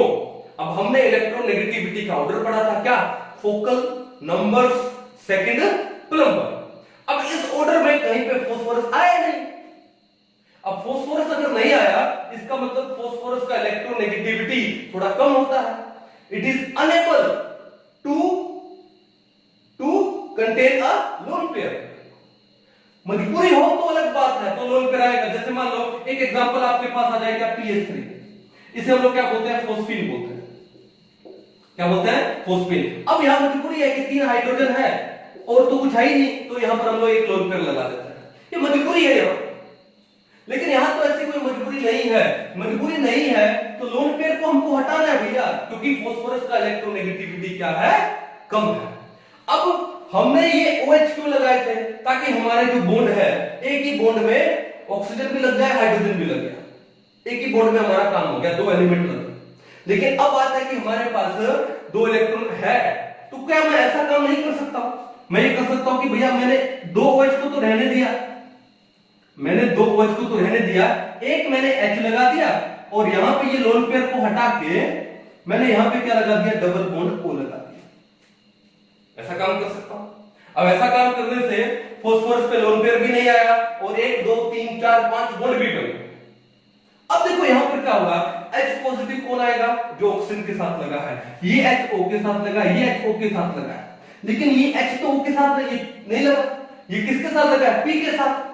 और H और P का इलेक्ट्रोनेगेटिविटी ऑलमोस्ट इक्वल होता है। हाइड्रोजन का होता है 2.2, फास्फोरस का होता है 2.19, गूगल में चेक कर लीजिएगा, मिल जाएगा। तो ऑलमोस्ट इक्वल है। तो ये बॉन्ड क्या है, ये तो बॉन्ड लगभग प्योर कोवलेंट टाइप का हो गया। अगर प्योर कोवलेंट टाइप का हो गया तो ये H पॉजिटिव आना मुश्किल हो जाएगा यहां पे। तो यहां से तो H पॉजिटिव की उम्मीद मत करो, तो फिर क्या होगा, तो फिर ये होगा, तो कितने H पॉजिटिव आएंगे, 2। कितने आएंगे, 2। तो अब यह बात ऐसा है, तो इसका N फैक्टर कितना हो जाएगा, 2। अगर मैं इसको रिएक्शन में समझाऊं तो कैसे, H3PO3 क्या देगा, H पॉजिटिव प्लस में, फिर कितना H बचा, 2, H2PO3 नेगेटिव, एक कॉन्जुगेट बेस है। फिर ये H2PO3 नेगेटिव क्या देगा, H पॉजिटिव प्लस में HPO3 2 नेगेटिव, दैट्स इट, दूसरा कॉन्जुगेट बेस। अब उसके बाद ये H है वो किसके साथ में लगा है, P के साथ में लगा है, ये वाला। अब ये H पॉजिटिव नहीं आएगा, तो टोटल कितने बेस मिले, एक और एक, दो, तो दो बेस मिले, तो ये क्या हुआ आपका डायाबेसिक एसिड, क्या हुआ, डायाबेसिक एसिड, ठीक है। या फिर टोटल कितने प्रोटॉन दे रहा है आपको, ये आपको 2 प्रोटॉन दे रहा है, तो इसको हम लोग क्या बोलेंगे, क्या बोलेंगे, डाइप्रोटिक एसिड, क्या बोलेंगे इसको, डाइप्रोटिक एसिड। कल समझ आई। तो भैया फॉर्मूला में लगता है कि देयर आर 3 हाइड्रोजन, तो क्या ये 3 हाइड्रोजन दे पाएगा, नहीं दे पाएगा। तो ये कितने हाइड्रोजन देगा, सिर्फ 2 देगा, और वो कैसे समझ आएगा आपको, स्ट्रक्चर से। तो देखा सारे के सारे चैप्टर आपस में इंटरलिंक्ड है। अगर आपको कोई पर्टिकुलर चैप्टर नहीं आता है तो थोड़ा सा प्रॉब्लम हो जाएगा, तो सारे चैप्टर साथ में चलते हैं, तो सबका कॉन्सेप्ट क्लियर होना चाहिए। तो आई थिंक कुछ कॉन्सेप्ट क्लियर हुआ होगा। अब देखो आगे चलते हैं किसके ऊपर, हाइपोफॉस्फोरस एसिड, जिसको हम लोग क्या बोलते हैं, फॉस्फोफिनिक एसिड बोलते हैं, ठीक है। अब देखो यहां पे सेंट्रल एटम कौन है, P, P के बाद मैक्सिमम कितने बॉन्ड हो सकते हैं, 2, 1, 2। अब क्या बचा, एक हाइड्रोजन बचा, तो वो हाइड्रोजन हमने लगा दिया ये, और क्या बचा, कुछ नहीं, H3PO2, तो क्या बचा, एक लोन पेयर। क्या फॉस्फोरस लोन पेयर कैरी कर पाएगा, नो, ठीक है। तो फिर क्या काम करेंगे, इस लोन पेयर को हटाएंगे, इस लोन पेयर को हटाएंगे। यहां पे क्या लगा, OH, तो भैया यहां लगा तो क्या H, और एक डबल बॉन्ड से क्या लगा, तो O। अब फॉस्फोरस के देखो काउंट करो कितने बॉन्ड बने हैं, 1 2 3 4 5 बॉन्ड बने, ठीक है, और तीनों के तीनों H लग गए और 2 O भी लग गए। अब बताओ H पॉजिटिव कौन सा आएगा, जो O के साथ में लगा है, ये आएगा। ये तो क्या है, pH बॉन्ड है, यहां से तो H पॉजिटिव आने वाला नहीं है। तो भैया अब बताओ इसका जो N फैक्टर है वो कितना हुआ, 1 हुआ, कितना हुआ, 1। अगर मैं रिएक्शन में दिखाऊं, यानी H3PO2 आपको क्या देगा, एक H पॉजिटिव प्लस में H2PO2 नेगेटिव। बस आपको एक ही कॉन्जुगेट बेस मिलने वाला, सिर्फ एक ही कॉन्जुगेट बेस, क्यों, बाकी 2 H है वो तो फास्फोरस के साथ में लगे। तो इसका मतलब अगर आपको एक ही बेस मिलने वाला है तो ये आपका हुआ क्या, मोनो बेसिक एसिड हुआ। या फिर कितने प्रोटॉन मिला, सिर्फ एक ही, तो क्या बोलेंगे इसे, मोनोप्रोटिक एसिड। क्या हुआ, मोनोप्रोटिक एसिड। तो किसी मॉलिक्यूल का फॉर्मूला देख करके हम लोग नहीं बता सकते कि वो कितने प्रोटॉन देगा, उसका एन फैक्टर क्या होगा। अब सब पे यहाँ पे 3 हाइड्रोजन लग रहे थे, लेकिन सबका एन फैक्टर अलग है।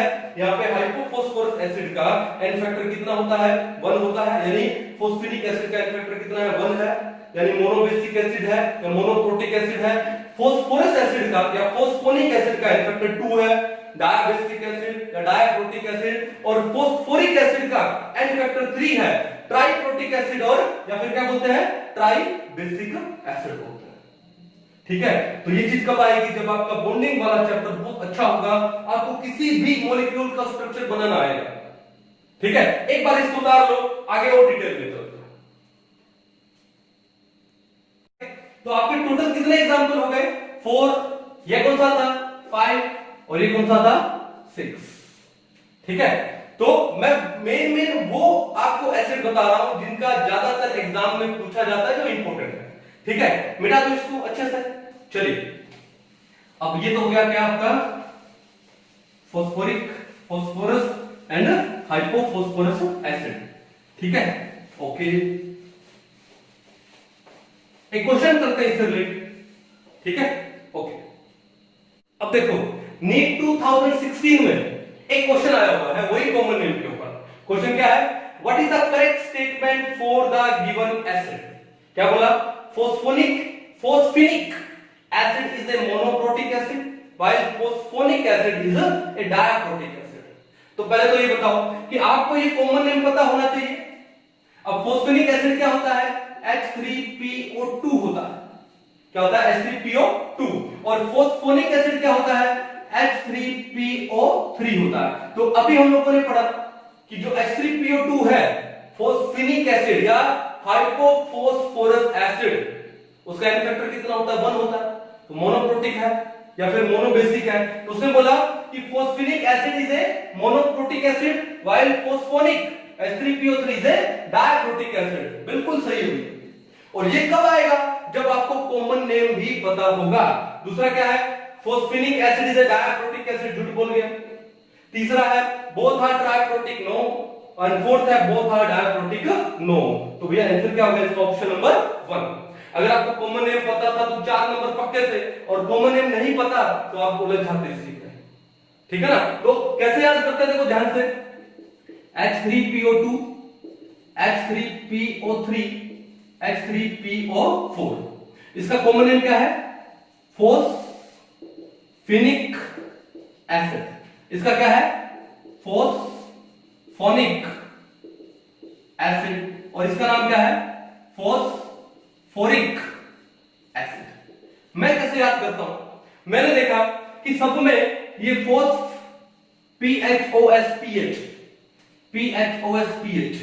सब में कॉमन है, तो जो कॉमन है हटा दो। तो कॉमन है तो हटा दिया, पीछे क्या बचा, पीछे भैया यहां बचा क्या, पीछे बचा क्या इनिक। यहां हटाऊंगा तो क्या बचेगा ऑनिक, यहां हटाऊंगा तो ये क्या बचेगा ऑरिक। तो भैया ये मैंने याद कर लिया क्या इनिक ऑनिक ऑरिक, इनिक ऑनिक ऑरिक, आई ओ ओ 1001 यानी आई 100, इनिक ऑनिक ऑरिक। ठीक है। H3PO2 PO3 PO4 कर लोगे, कोई इशू नहीं है। कैसे लिखोगे इनिक ऑनिक ऑरिक। तो एक छोटा सा ट्रिक था, तो मैंने इस ट्रिक से क्या कर लिया याद कर लिया। ट्रिक का मतलब क्या होता है कि हमने एक पैटर्न देखा और पैटर्न देखने के बाद उसको सिंपलीफाई कर दिया ताकि वो लॉन्ग टर्म तक हमें याद रहे, हो गया। तो आपके ये 4 नंबर क्या हो जाएंगे कंफर्म हो जाएंगे। ठीक है, उतारो इसको, एक क्वेश्चन और करते हैं। अभी देखो नेक्स्ट क्वेश्चन देखो, सेम ईयर में आया हुआ है नीट 2016 में। क्या क्वेश्चन है, boric acid is an acid because it's molecule. तो पहले तो एक काम करते हैं, समझते हैं क्या है बोरिक एसिड। बोरिक एसिड क्या फॉर्मूला इसका, इसका फॉर्मूला H3BO3, H3BO3। अब ये बोरिक एसिड होता क्या है, बचपन में आपने कैरम खेला होगा, आपका तो बचपन ही चल रहा है। तो जब हम लोग कैरम खेलते हैं तो उसके सरफेस को स्मूथ करने के लिए एक ल्यूब्रिकेंट डालते हैं, और वो ल्यूब्रिकेंट क्या होता है, एक व्हाइट कलर का पाउडर होता है, और वो जो व्हाइट कलर का पाउडर है दैट इज बोरिक एसिड।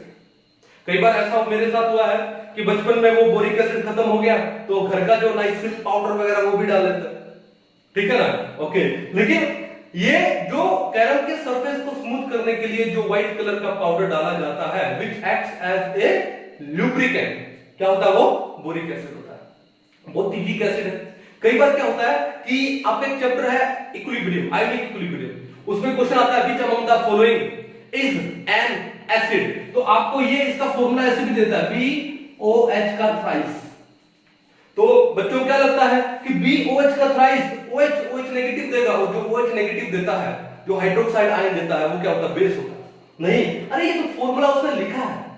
इसका मतलब क्या हुआ कि एक H 3H और 3O और एक B है। तो देखो 3H है, 3O है और एक B है। तो भैया ये ऐसे उसने आपको लिख करके कंफ्यूज किया है कि it's look like a base, it's not a base, it's an acid.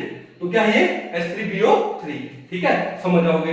तो बोरिक एसिड, अब बात ये उठती है कि सर स्ट्रक्चर बनाते हैं, दिखने को तो क्या लग रहा है पता है कि दिखने को लग रहा है कि भैया इसके पास 3 हाइड्रोजन है तो 3H पॉजिटिव दे सकता है, N फैक्टर 3 हो जाएगा। क्या दिखने को लग रहा है कि N फैक्टर 3 हो जाएगा, लेकिन ये सरासर क्या है गलत है। ये क्या है गलत। मैंने क्या बोला कि किसी मॉलिक्यूल का स्ट्रक्चर देखे बिना कैसे पता लगाओगे, या फॉर्मूला से थोड़ी पता लग जाएगा कि भैया 3H पॉजिटिव दे देगा ये। तो we have to go through the structure first. तो स्ट्रक्चर कैसे बनाए, सेंट्रल एटम कौन है B। अब सेंट्रल एटम B है, अब B के पास वैलेंस में इलेक्ट्रॉन कितने हैं 3, बोरॉन का एटॉमिक नंबर कितना होता है 5, इलेक्ट्रॉनिक कॉन्फ़िगरेशन में क्या आएगा 2 3, 2 तो इनर शेल के हैं 1s2 और आउटर के क्या है 2s2 एंड 2p1। अब अगर 3 इलेक्ट्रॉन है वैलेंस में तो मैक्सिमम कितने बॉन्ड फॉर्म करेगा 3। अब 3 बॉन्ड फॉर्म करेगा ओके। अब देखो बोरोन को छोड़ के बाकी क्या बचा हाइड्रोजन एंड ऑक्सीजन, तो हमको मैक्सिमम नंबर क्या बनाना है OH। तो कितने OH बनेंगे 3। मजे वाली बात थी कि बोरोन के पास वैलेंस में भी इलेक्ट्रॉन 3 है, 3 ही बॉन्ड बनाएगा और यहां 3 ही OH बन रहे हैं, तो भैया 3 OH को ऐसे लगा दो ट्रिगोनल प्लेन लगा दिया।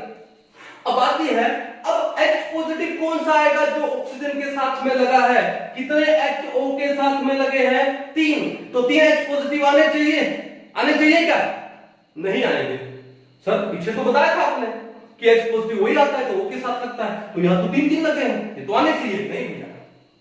अरे H पॉजिटिव देगा कब, पहले देखो क्या बोरोन का ऑक्टेट पूरा हो रहा है, बोरोन ने बॉन्ड तो बना लिया। अब बॉन्ड कोई एलिमेंट बॉन्ड क्यों बनाता है अपना वैलेंस शेल कंप्लीट करने के लिए, और बोरोन के केस में वो वैलेंस शेल क्या है ऑक्टेट है। तो क्या यहां पे बोरोन का ऑक्टेट पूरा हुआ क्योंकि कोई लोन पेयर तो है नहीं, तो कितने बॉन्ड है 3। एक बॉन्ड में सिंगल बॉन्ड में इलेक्ट्रॉन कितने होते हैं 2, तो 3 बॉन्ड में कितने होंगे 6 होंगे। ऑक्टेट पूरा करने के लिए कितने इलेक्ट्रॉन चाहिए 2। अब अगर इसका ऑक्टेट ही पूरा नहीं है तो ये किसी और को दान में H पॉजिटिव क्यों देगा, तो दिखने को लगता है कि 3 HO के साथ लगे हैं 3 H पॉजिटिव आएंगे बट नहीं आएंगे, तो फिर क्या होगा ये अपना ऑक्टेट पूरा करेगा। कैसे पूरा करेगा कि अगर इसमें हम लोग डाल दें वाटर क्या होता है HOH, क्या होता है HOH, तो ये हो गया H पॉजिटिव और ये क्या हो गया OH नेगेटिव। अब ये बोरोन है, इसका हाइड्रोजन क्या है 1 2 3 sp2, एक p ऑर्बिटल वेकेंट है, तो क्या होगा कि वाटर का ये OH नेगेटिव कहां आएगा इस बोरोन के पास आएगा। नेगेटिव आने का मतलब क्या है बॉन्ड लेकर के आया है, ठीक है, लेकर के आया तो फिर बनेगा क्या, देखो स्ट्रक्चर क्या बनेगा B, एक OH, दूसरा OH, तीसरा OH और एक ये वाला OH आ गया, येलो OH आ गया ना, ठीक है। अब OH क्या है नेगेटिव, तो पूरे पे मॉलिक्यूल पे चार्ज क्या जाएगा नेगेटिव, आयन बन गया, क्या बना ये आयन बना क्या BOH का 4 नेगेटिव, ठीक है। अब देखो क्या इस बोरोन का ऑक्टेट पूरा हुआ कि नहीं हुआ 1 2 3 4, 4 बॉन्ड, एक बॉन्ड में 2 इलेक्ट्रॉन होते हैं, अब इसका ऑक्टेट कंप्लीट हुआ है। तो ये बोरोन है ये H3BO3 में ये खुद के H पॉजिटिव नहीं देगा, वाटर से OH नेगेटिव लेगा और क्या रिलीज करेगा प्रोटॉन। तो इन बोरिक एसिड जो बोरोन है वो वाटर से क्या लेता है OH नेगेटिव लेता है, हाइड्रोक्साइड आयन लेता है, रिलीजिंग व्हाट प्रोटॉन, एक्सपोज यानी प्रोटॉन को रिलीज करेगा। तो लगता है कि ये प्रोटॉन रिलीज कर रहा है, कितने प्रोटॉन रिलीज किया 1, तो भैया उसको बोलता है N फैक्टर 1। खुद से H पॉजिटिव नहीं दे रहा है, किसी और से वाटर से H पॉजिटिव दे रहा है। देखो बाकी हमने अभी एसिड पढ़े थे वो खुद से H पॉजिटिव दे रहा है, ये खुद से H पॉजिटिव नहीं देगा क्योंकि उसका ऑक्टेट पूरा नहीं है। जब इसमें वाटर डालेंगे तो वहां से OH नेगेटिव को लेगा, अपना ऑक्टेट पूरा किया और क्या छोड़ा H पॉजिटिव छोड़ा, प्रोटॉन को रिलीज किया। तो इसका N फैक्टर कितना हुआ, कितने प्रोटॉन रिलीज किए 1, तो N फैक्टर कितना हुआ 1 हुआ। कहानी समझ आई, तो ऐसे क्वेश्चन भी आते हैं। तो अब देखो फॉर्मूला में क्या लग रहा है H3BO3 3 हाइड्रोजन है तो N फैक्टर 3 हो सकता है, लेकिन N फैक्टर बोरिक एसिड का कितना होता है 1 होता है। अब क्वेश्चन पढ़ते हैं, देखो क्या है, boric acid is an acid because it's molecule, पहला क्या है it contains replaceable H positive, यानी क्या इसका मॉलिक्यूल बोरिक एसिड का मॉलिक्यूल में रिप्लेसेबल H पॉजिटिव है नहीं, ये खुद में से तो H पॉजिटिव रिप्लेस नहीं कर रहा, तो पहला गलत हो गया। दूसरा it gives up A proton, क्या ये खुद का मॉलिक्यूल प्रोटॉन को रिलीज कर रहा है नहीं, तो बोला ना because it's molecule gives up A proton, क्या बोरिक एसिड का मॉलिक्यूल प्रोटॉन दे रहा है नहीं दे रहा है, ठीक है गलत हो गया।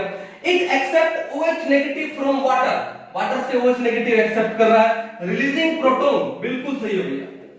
यही तो केस हो रहा है कि ये वाटर से OH नेगेटिव को एक्सेप्ट कर रहा है और प्रोटॉन को रिलीज कर रहा है। कहानी समझ आ गई। अगला क्या बोलता है इट कंबाइंस विद प्रोटॉन, मतलब ही नहीं है, किससे कंबाइन कर रहा है OH नेगेटिव हाइड्रोक्साइड आयन से कंबाइन कर रहा है। It combines with proton from water molecule. No, answer क्या आएगा? Option number 3। तो बोरिक एसिड है वो वाटर से OH नेगेटिव एक्सेप्ट करता है और प्रोटॉन को रिलीज करता है। तो एन फैक्टर कितना हो गया उसका? 1 हो गया। कहानी समझ आई? तो हमने क्या पढ़ा? कुछ एक एसिड हम लोग लिए और एसिड के केस में एन फैक्टर क्या होता है? उनका बेसिसिटी। ठीक है, तो नॉर्मल एसिड थे HCl है हमारे पास, H2SO4 है, HNO3 है, HClO4 है जिसको परक्लोरिक एसिड बोलते हैं। तो उन सब का एन फैक्टर कितना होता है? 1 होता है। ठीक है, वो एक H पॉजिटिव देता है। लेकिन कुछ एक special case H3PO2, H3PO3, H3PO4 उनका एन फैक्टर क्या होगा? 1, 2 एंड 3 रिस्पेक्टिवली। तो स्ट्रक्चर में और बोरिक एसिड का फॉर्मूला क्या? H3BO3। इट लुक्स लाइक कि 3 H पॉजिटिव हो सकते हैं लेकिन एन फैक्टर कितना होगा? 1 होगा। क्या बोरिक एसिड का मॉलिक्यूल खुद H पॉजिटिव देगा? नो, वो वाटर से OH नेगेटिव को एक्सेप्ट करता है और प्रोटॉन को रिलीज करता है।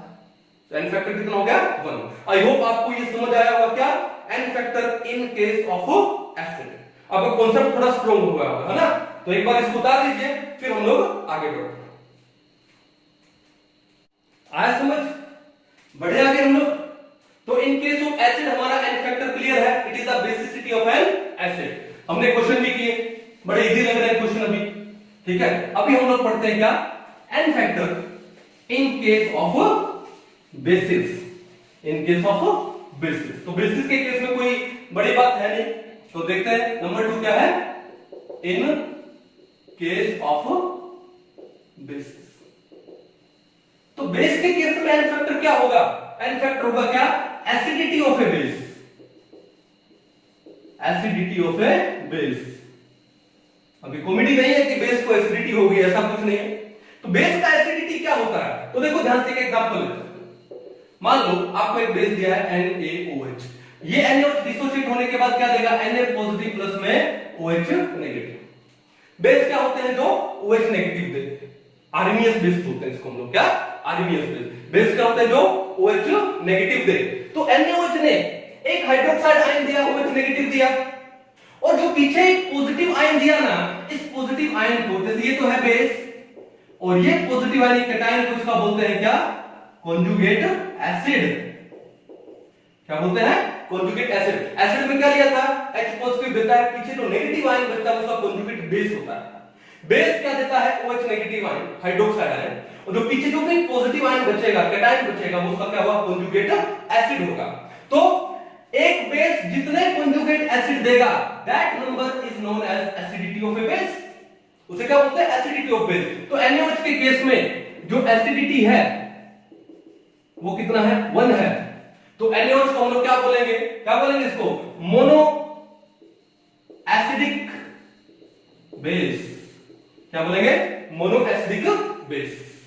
क्लियर है? कोई इशू नहीं है। अब देखो एक एग्जांपल और लेते हैं। जैसे मान लो ये NaOH लूं, KOH लूं, RbOH लूं, CSOH सीजियम हाइड्रोक्साइड लूं, वो तो एक ही बात है।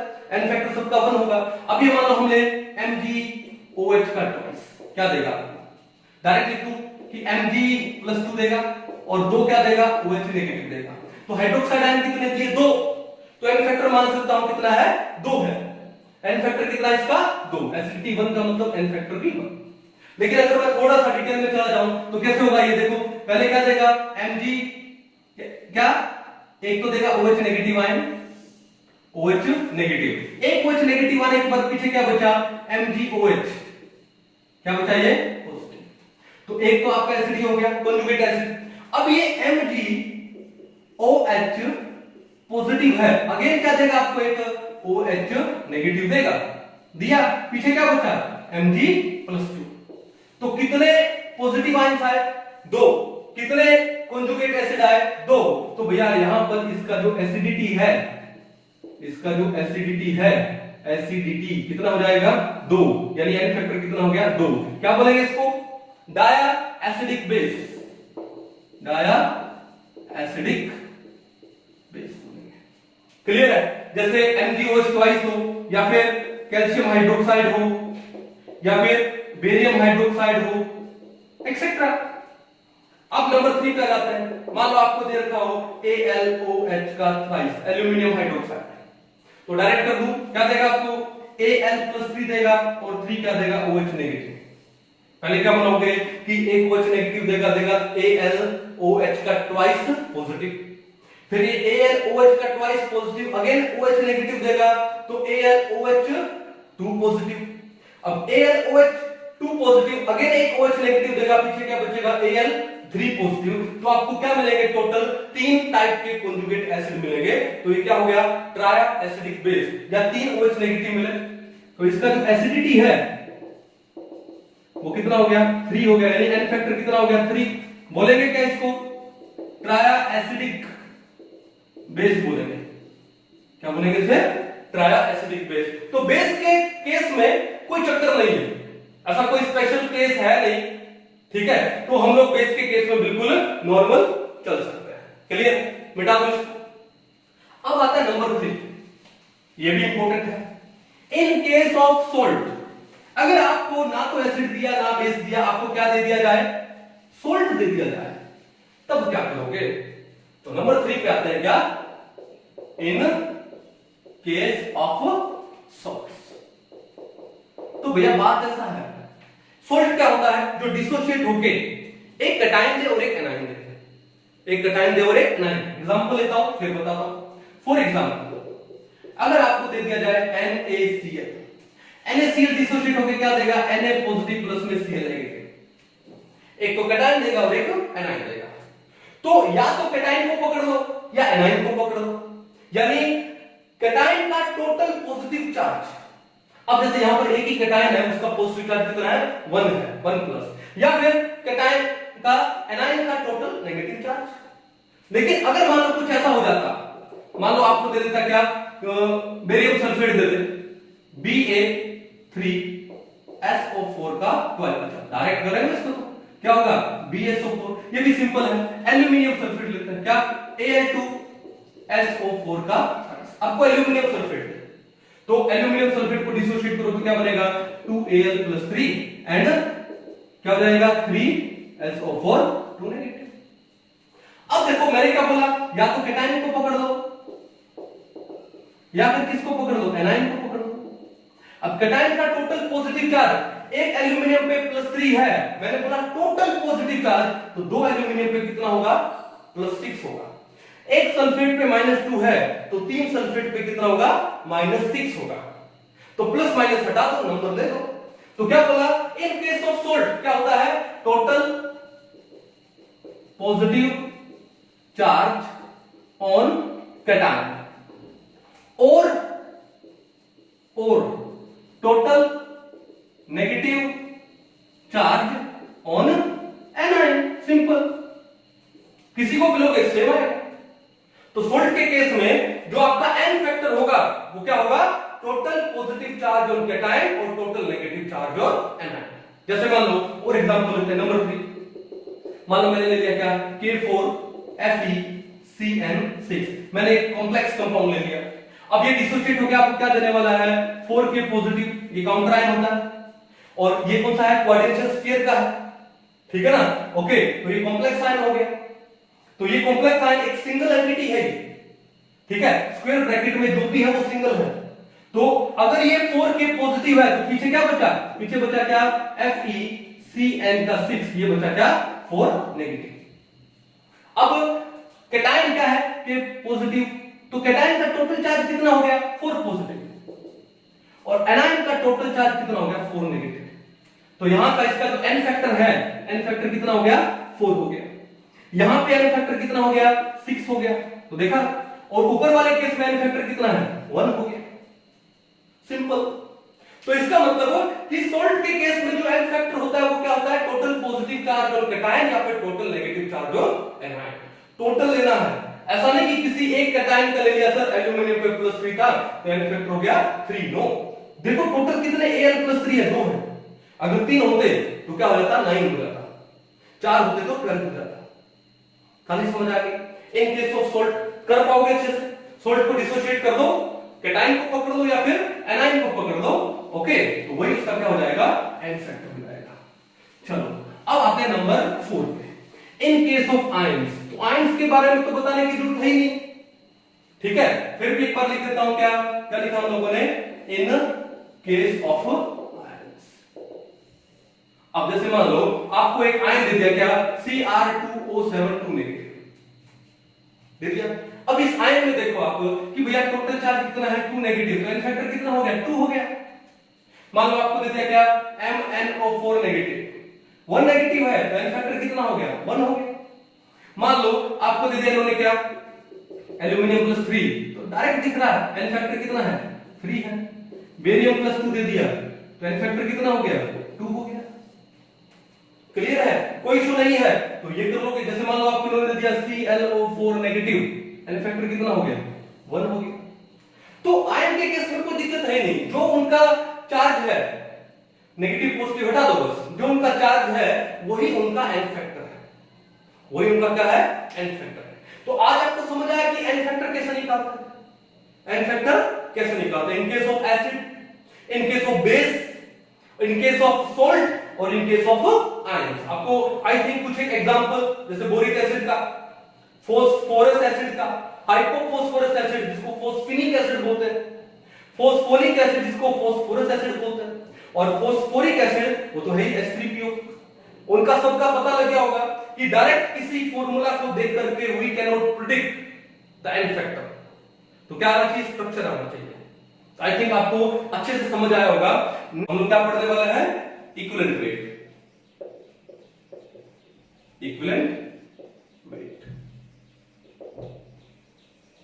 तो इक्विवेलेंट वेट की पहले डेफिनेशन पढ़ते हैं क्या है। तो डेफिनेशन क्या होती है, equivalent weight of a substance is the number of parts by weight of the substance that displaces और combine directly or indirectly 1.008 parts by weight of hydrogen, 8 parts by weight of oxygen, 35.5 parts by weight of chlorine and 108 parts by weight of silver।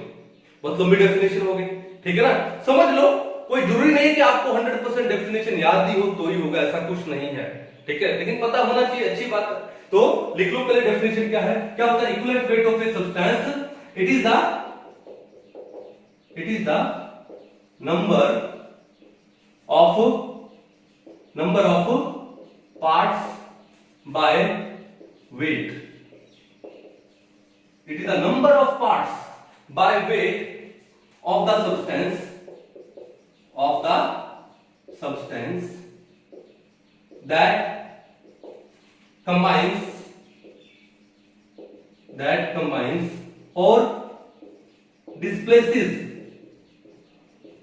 that combines or displaces, क्या, directly or indirectly,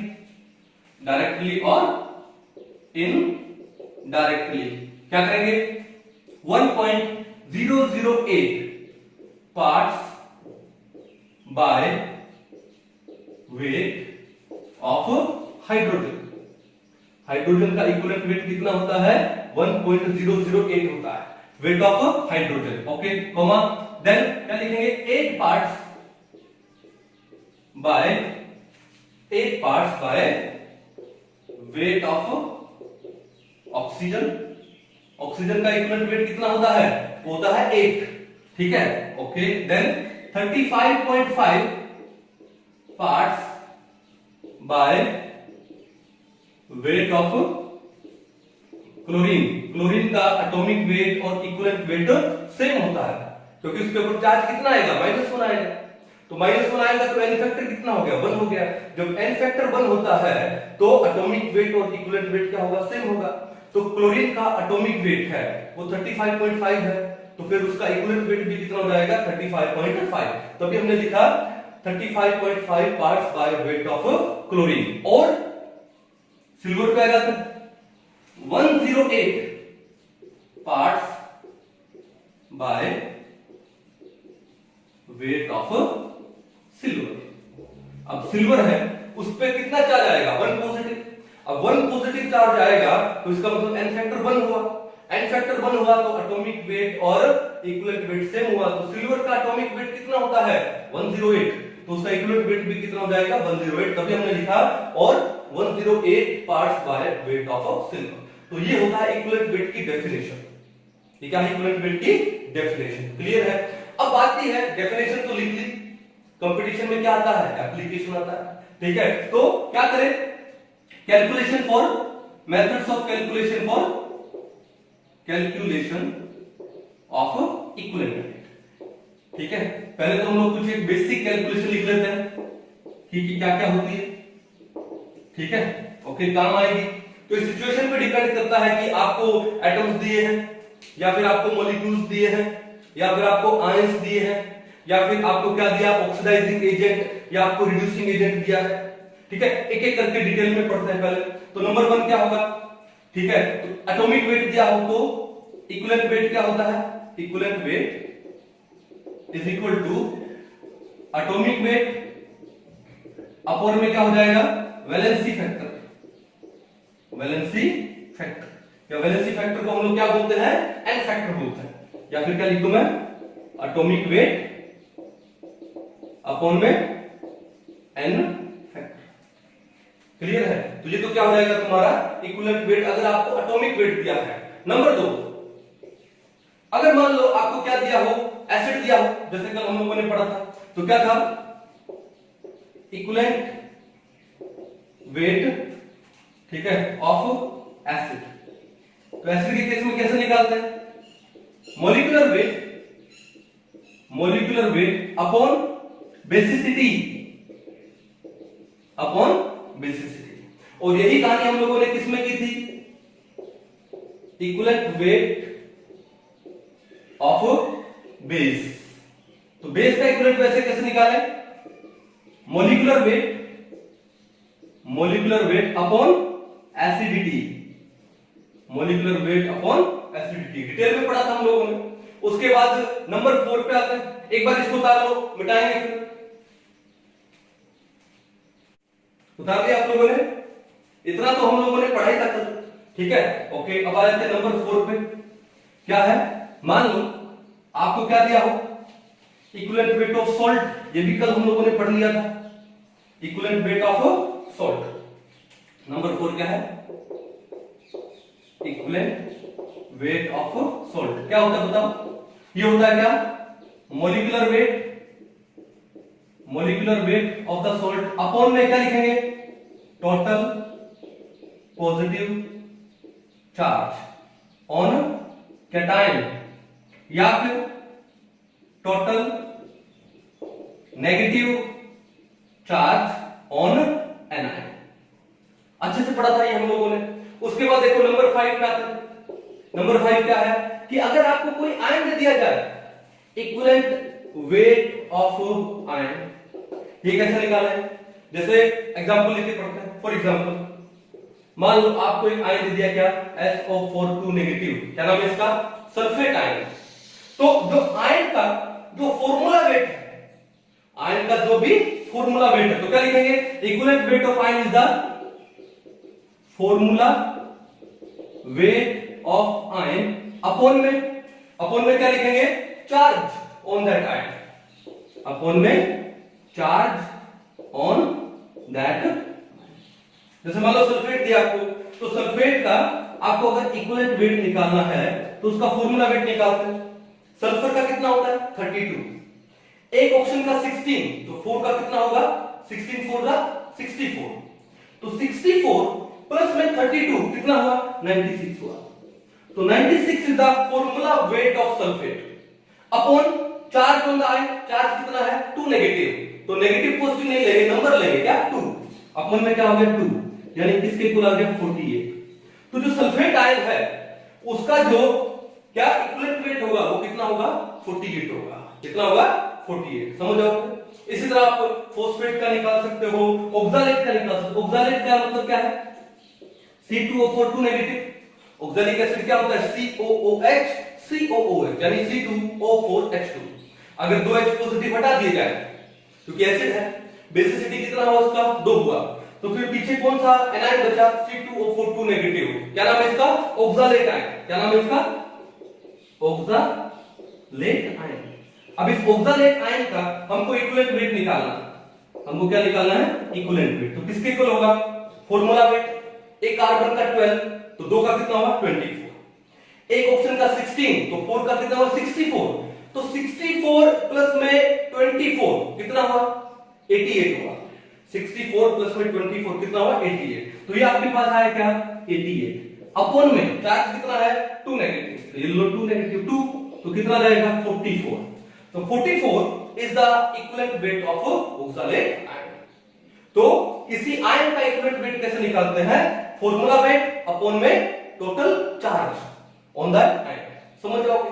अब उसके बाद number 6 पे आ जाते हैं, ये लो number 6 क्या निकाले, equivalent weight of ionic compound, कोई आयोनिक कंपाउंड है अपने पास, उसका इक्विवेलेंट वेट निकालना हो तो कैसे निकाले, जैसे मान लो कि एक एग्जांपल ले ले अपन लोग, जैसे H2SO4 ले लिया, ये क्या देगा, ऐसे तो एसिड है, तो एसिड के केस में तो डायरेक्ट निकाल सकते थे हम लोग, लेकिन मान लो उसको आयोनिक कंपाउंड भी है, क्योंकि H पॉजिटिव देगा पीछे सल्फेट छोड़ेगा, तो अगर इस टाइप का और भी कोई एग्जांपल होंगे तो क्या करोगे, तो यहां पर इक्विवेलेंट वेट निकालने का तरीका क्या है, इक्विवेलेंट क्या होगा मॉलिक्यूलर वेट, या फिर सिंपल कर दो, क्या कर दोगे, ये हो जाएगा आपका क्या equivalent weight of cation plus क्या हो जाएगा इक्विवेलेंट वेट ऑफ एनायन।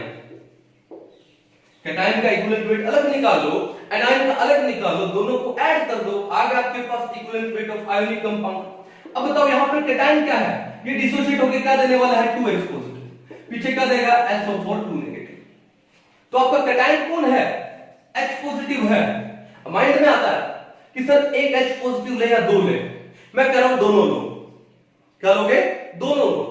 अब दोनों लोगे तो मेरे को एक बात बताओ, H हाइड्रोजन का इक्विवेलेंट वेट कैसे निकालते हैं, एटॉमिक वेट अपॉन में n फैक्टर। अब हाइड्रोजन का एटॉमिक वेट कितना है 1, तो दो हाइड्रोजन का कितना होगा 2, दो हाइड्रोजन का कितना होगा 2 अपॉन एक हाइड्रोजन पे कितना पॉजिटिव चार्ज है 1 पॉजिटिव, तो फिर दो हाइड्रोजन लिए हैं तो दोनों का पॉजिटिव चार्ज लो, तो दो हाइड्रोजन का पॉजिटिव चार्ज कितना हो जाएगा 2 पॉजिटिव, तो ये आपका हो गया 2/2 प्लस में। अब आ जाते हैं सल्फेट के ऊपर, तो सिंगल एनायन है, तो अभी सल्फेट का हम लोगों को निकाला, सल्फेट का इक्विवेलेंट वेट कितना होता है, ये आएगा 96/2 कितना हो जाएगा 48, तो ये लो एक बार मैं लिख देता हूं 96/2, अब 2/2 कितना हुआ 1 और 96/2 कितना हुआ 48, कितना आ जाएगा आपके पास 49। तो सल्फ्यूरिक एसिड का जो इक्विवेलेंट वेट कितना है 49, हमने लास्ट लेक्चर में भी पढ़ा था कि सल्फ्यूरिक एसिड है, इक्विवेलेंट वेट क्या होगा, वो होगा molecular weight upon basicity, basicity कितना है इसका 2 है, तो मॉलिक्यूलर वेट कितना होता है 98 होता है H2SO4 का, अपॉन में बेसिसिटी कितना हुआ 2, तो 98 अपॉन में 2 49, ऐसे भी कर सकते हैं। तो ये क्या आपका equivalent weight of ionic compound, कर पाओगे, ठीक है, मिटा दो इसको। चलिए आई होप अच्छे से समझ आया होगा, कितने हो गए 6 हो गए। अभी मान लो आपका एक चैप्टर आएगा रिडॉक्स रिएक्शन, कौन सा चैप्टर आएगा रिडॉक्स रिएक्शन, और उसके बाद आपका एक चैप्टर और आने वाला है, कौन सा क्लास 12 में D and F block elements. D and F block elements में आपके दो बड़े ही पावरफुल ऑक्सीडाइजिंग एजेंट आएंगे, कौन आएगा KMnO4 पोटेशियम परमैंगनेट, ठीक है, और कौन सा आएगा K2Cr2O7 पोटेशियम डाइक्रोमेट, ठीक है। अब पोटेशियम परमैंगनेट है एसिडिक मीडियम में रिएक्शन, फिर अल्कलाइन मीडियम में रिएक्शन, न्यूट्रल मीडियम में रिएक्शन, और पोटेशियम डाइक्रोमेट है उसकी एसिडिक मीडियम में ही रिएक्शन होती है। तो उस वक्त उनका इक्विवेलेंट वेट क्या होगा, ये बड़ा इंपॉर्टेंट है, जब हम लोग रिडॉक्स रिएक्शन पढ़ेंगे तो उनका डिटेल में जाएंगे, लेकिन थोड़ा सा ब्रीफ में यही बता देता हूं ताकि वहां पे थोड़ा इजी हो जाए। तो नंबर क्या था 6 हो गए थे, क्या 7 ले लेते हैं, क्या हो जाएगा equivalent weight of an oxidizing agent,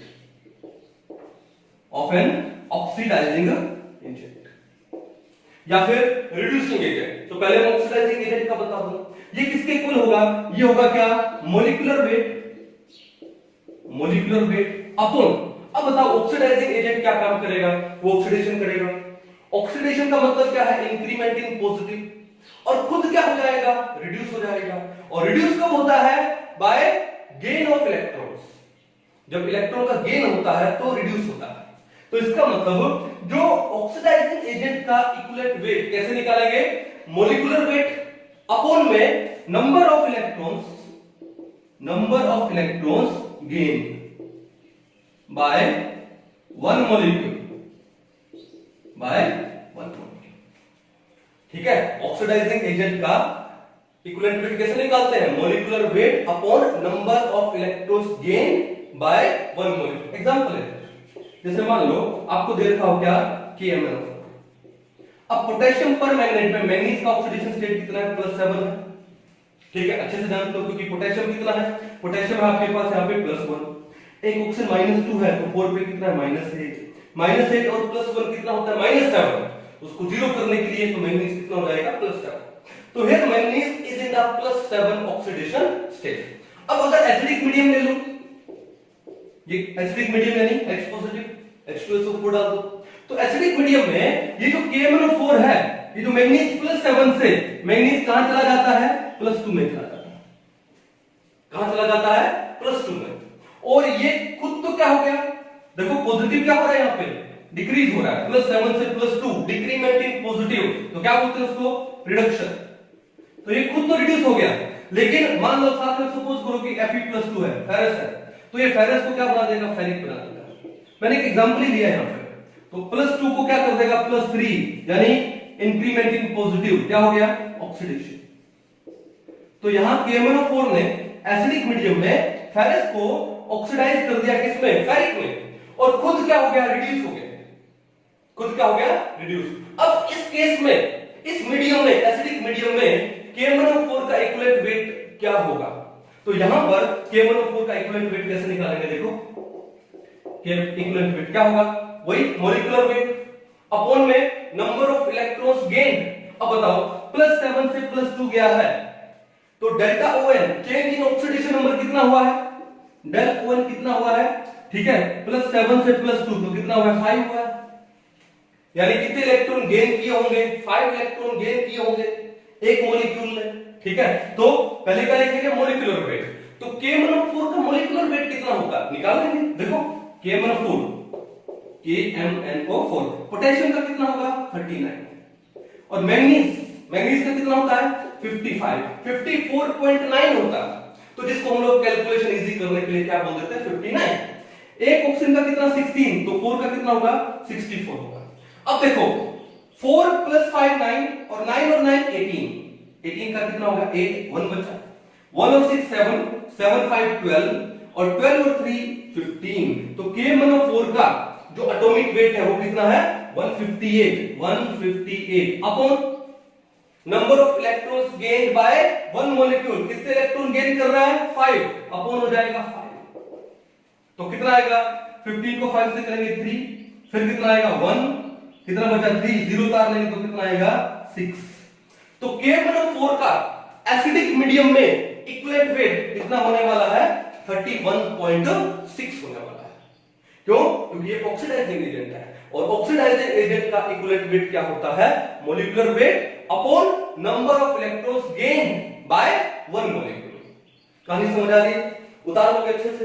एक एग्जांपल और लेंगे, इसी का एक एग्जांपल हम लोग और लेंगे। जैसे मान लो पोटेशियम डाइक्रोमेट है एसिडिक मीडियम में, उसका इक्विवेलेंट वेट क्या होगा? एक एग्जांपल और लेते हैं। क्या लेंगे? K2Cr2O7। क्या बोलते हैं इसको हम लोग? Potassium dichromate. अब ये चीज देखो यहाँ पे कि पोटेशियम डाइक्रोमेट में क्रोमियम का ऑक्सीडेशन स्टेट कितना है? तो देखो, एक पोटेशियम का 1 पॉजिटिव, एल्कीन मेटल का +1 ही मिलेगा, तो 2 का कितना हो गया? +2। एक ऑक्सीजन का -2, तो 7 का -14, -14 + 2 कितना हुआ? -12। तो इस क्रोमियम का कितना आ गया? +12। कितने क्रोमियम का है? 2 क्रोमियम का +12 है, तो एक क्रोमियम का कितना हुआ? +6 हुआ। कितना हुआ? +6। अब बात यह है कि जो पोटेशियम डाइक्रोमेट है वो एसिडिक मीडियम में, देखो प्लस में H पॉजिटिव, तो यहां पे क्रोमियम +6 से क्रोमियम कहां चला जाता है? +3 में चला जाता है, जो कि ग्रीन कलर का होता है। जो कि कौन से कलर का होता है? ग्रीन कलर का। अब बात ये देखो, कितने ये मैंने क्या बोला? Total number of electrons gain by one molecule. One molecule में कितने क्रोमियम है? 2, तो आपको 2 क्रोमियम लेने पड़ेंगे। ठीक है, 2 क्रोमियम का मतलब टोटल कितना था? +12 था। कितना था +12। एक क्रोमियम पे +6 है, लेकिन एक मॉलिक्यूल में कितने क्रोमियम है 2 हैं, तो एक क्रोमियम पे +6 तो 2 क्रोमियम पे कितना हुआ +12। तो आपको ये +12 लेकर चलना पड़ेगा। ओके, तो यहां पर कितने क्रोमियम करोगे 2, क्योंकि बैलेंस तो करना। एक क्रोमियम पे +3 तो 2 पे कितना हुआ +6, तो आपको यहां पे +6 लेके चलना पड़ेगा। तो यहां पे +12 से कहां गया +6 में गया, यानी रिडक्शन हुआ, पॉजिटिव डिक्रीज हुआ। तो चेंज इन ऑक्सीडेशन नंबर कितना आया 12 में से 6 गए 6, कितना आया 6। अब देखो यहां पर इक्विवेलेंट वेट निकालेंगे इसका, तो इक्विवेलेंट वेट क्या होगा मोलिकुलर वेट। तो पहले तो K2Cr2O7 का K2Cr2O7 का मोलिकुलर वेट निकाला था। कैसे निकालेंगे, पोटेशियम का कितना होता है 39, तो 2 पोटेशियम है तो 39 into 2 कितना हो जाएगा 78 प्लस में। अब एक क्रोमियम, क्रोमियम का कितना होता है 52 होता है, कितना होता है 52, तो 2 क्रोमियम का कितना हो जाएगा 104। अब एक ऑप्शन का 16, तो 16 into 7 कितना हो गया 112, 112। अब इनको ऐड कर दो, कितना आएगा 8 और 4 12 और 2 कितना हुआ 14, एक बचा, एक और एक 2 है ही नहीं, 2 और 7 9, फिर कितना बचा 2। तो आपका मोलिकुलर वेट है K2Cr2O7 का कितना आ गया 294, कितना आ गया 294। अब इक्विवेलेंट वेट क्या हो जाएगा molecular weight upon number of electrons gained by one molecule. तो एक मॉलिक्यूल ने कितने इलेक्ट्रॉन गेन किए 6 किए, तो डिवाइडेड बाय क्या कर दोगे 6 करोगे। अब इस 6 से इसको डिवाइड करो कितना आएगा, तो 6 कितना बोलूं 6 4 जा 24, 29 में से 24 गए 5, तो आपके पास कितना बचा 54। तो उसके बाद 6 9 का कितना होता है 54 होता है, तो आंसर क्या आ गया 49, कितना आ गया 49। तो 49 is the equivalent weight of potassium dichromate.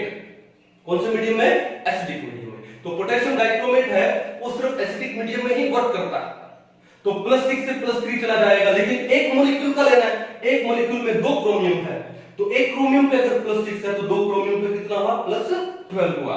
तो यहां पे भी 2 क्रोमियम पे कितना जाएगा, एक पे +3 तो 2 पे +6, तो 12 - 6 कितना हुआ 6। तो जो इलेक्ट्रॉन्स गेन है बाय वन मॉलिक्यूल कितना लोगे 6 लोगे। कहानी समझ आ गई।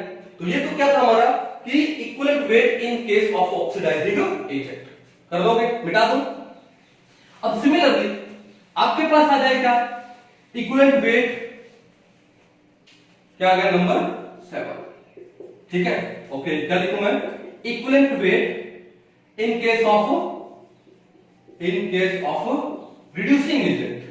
अगर आपको रिड्यूसिंग एजेंट दे दिया जाए तो ये भी सिंपल सा है, रिड्यूसिंग एजेंट क्या करेगा रिडक्शन करेगा, और खुद क्या हो जाएगा, खुद हो जाएगा क्या ऑक्सीडाइज। और ऑक्सीडाइज होने का मतलब क्या है इंक्रीमेंट इन पॉजिटिव चार्ज, और पॉजिटिव कब इंक्रीज होता है जब इलेक्ट्रॉन का लॉस होता है। तो यहां पर इन case of reducing agent equivalent weight क्या हो जाएगा, वो हो जाएगा आपका क्या molecular weight upon number of electrons lost by one molecule, number of electrons lost by one molecule. तो ये आपका हो जाएगा क्या equivalent weight in case of reducing agent. तो आपको कुछ एक मेथड पता लगे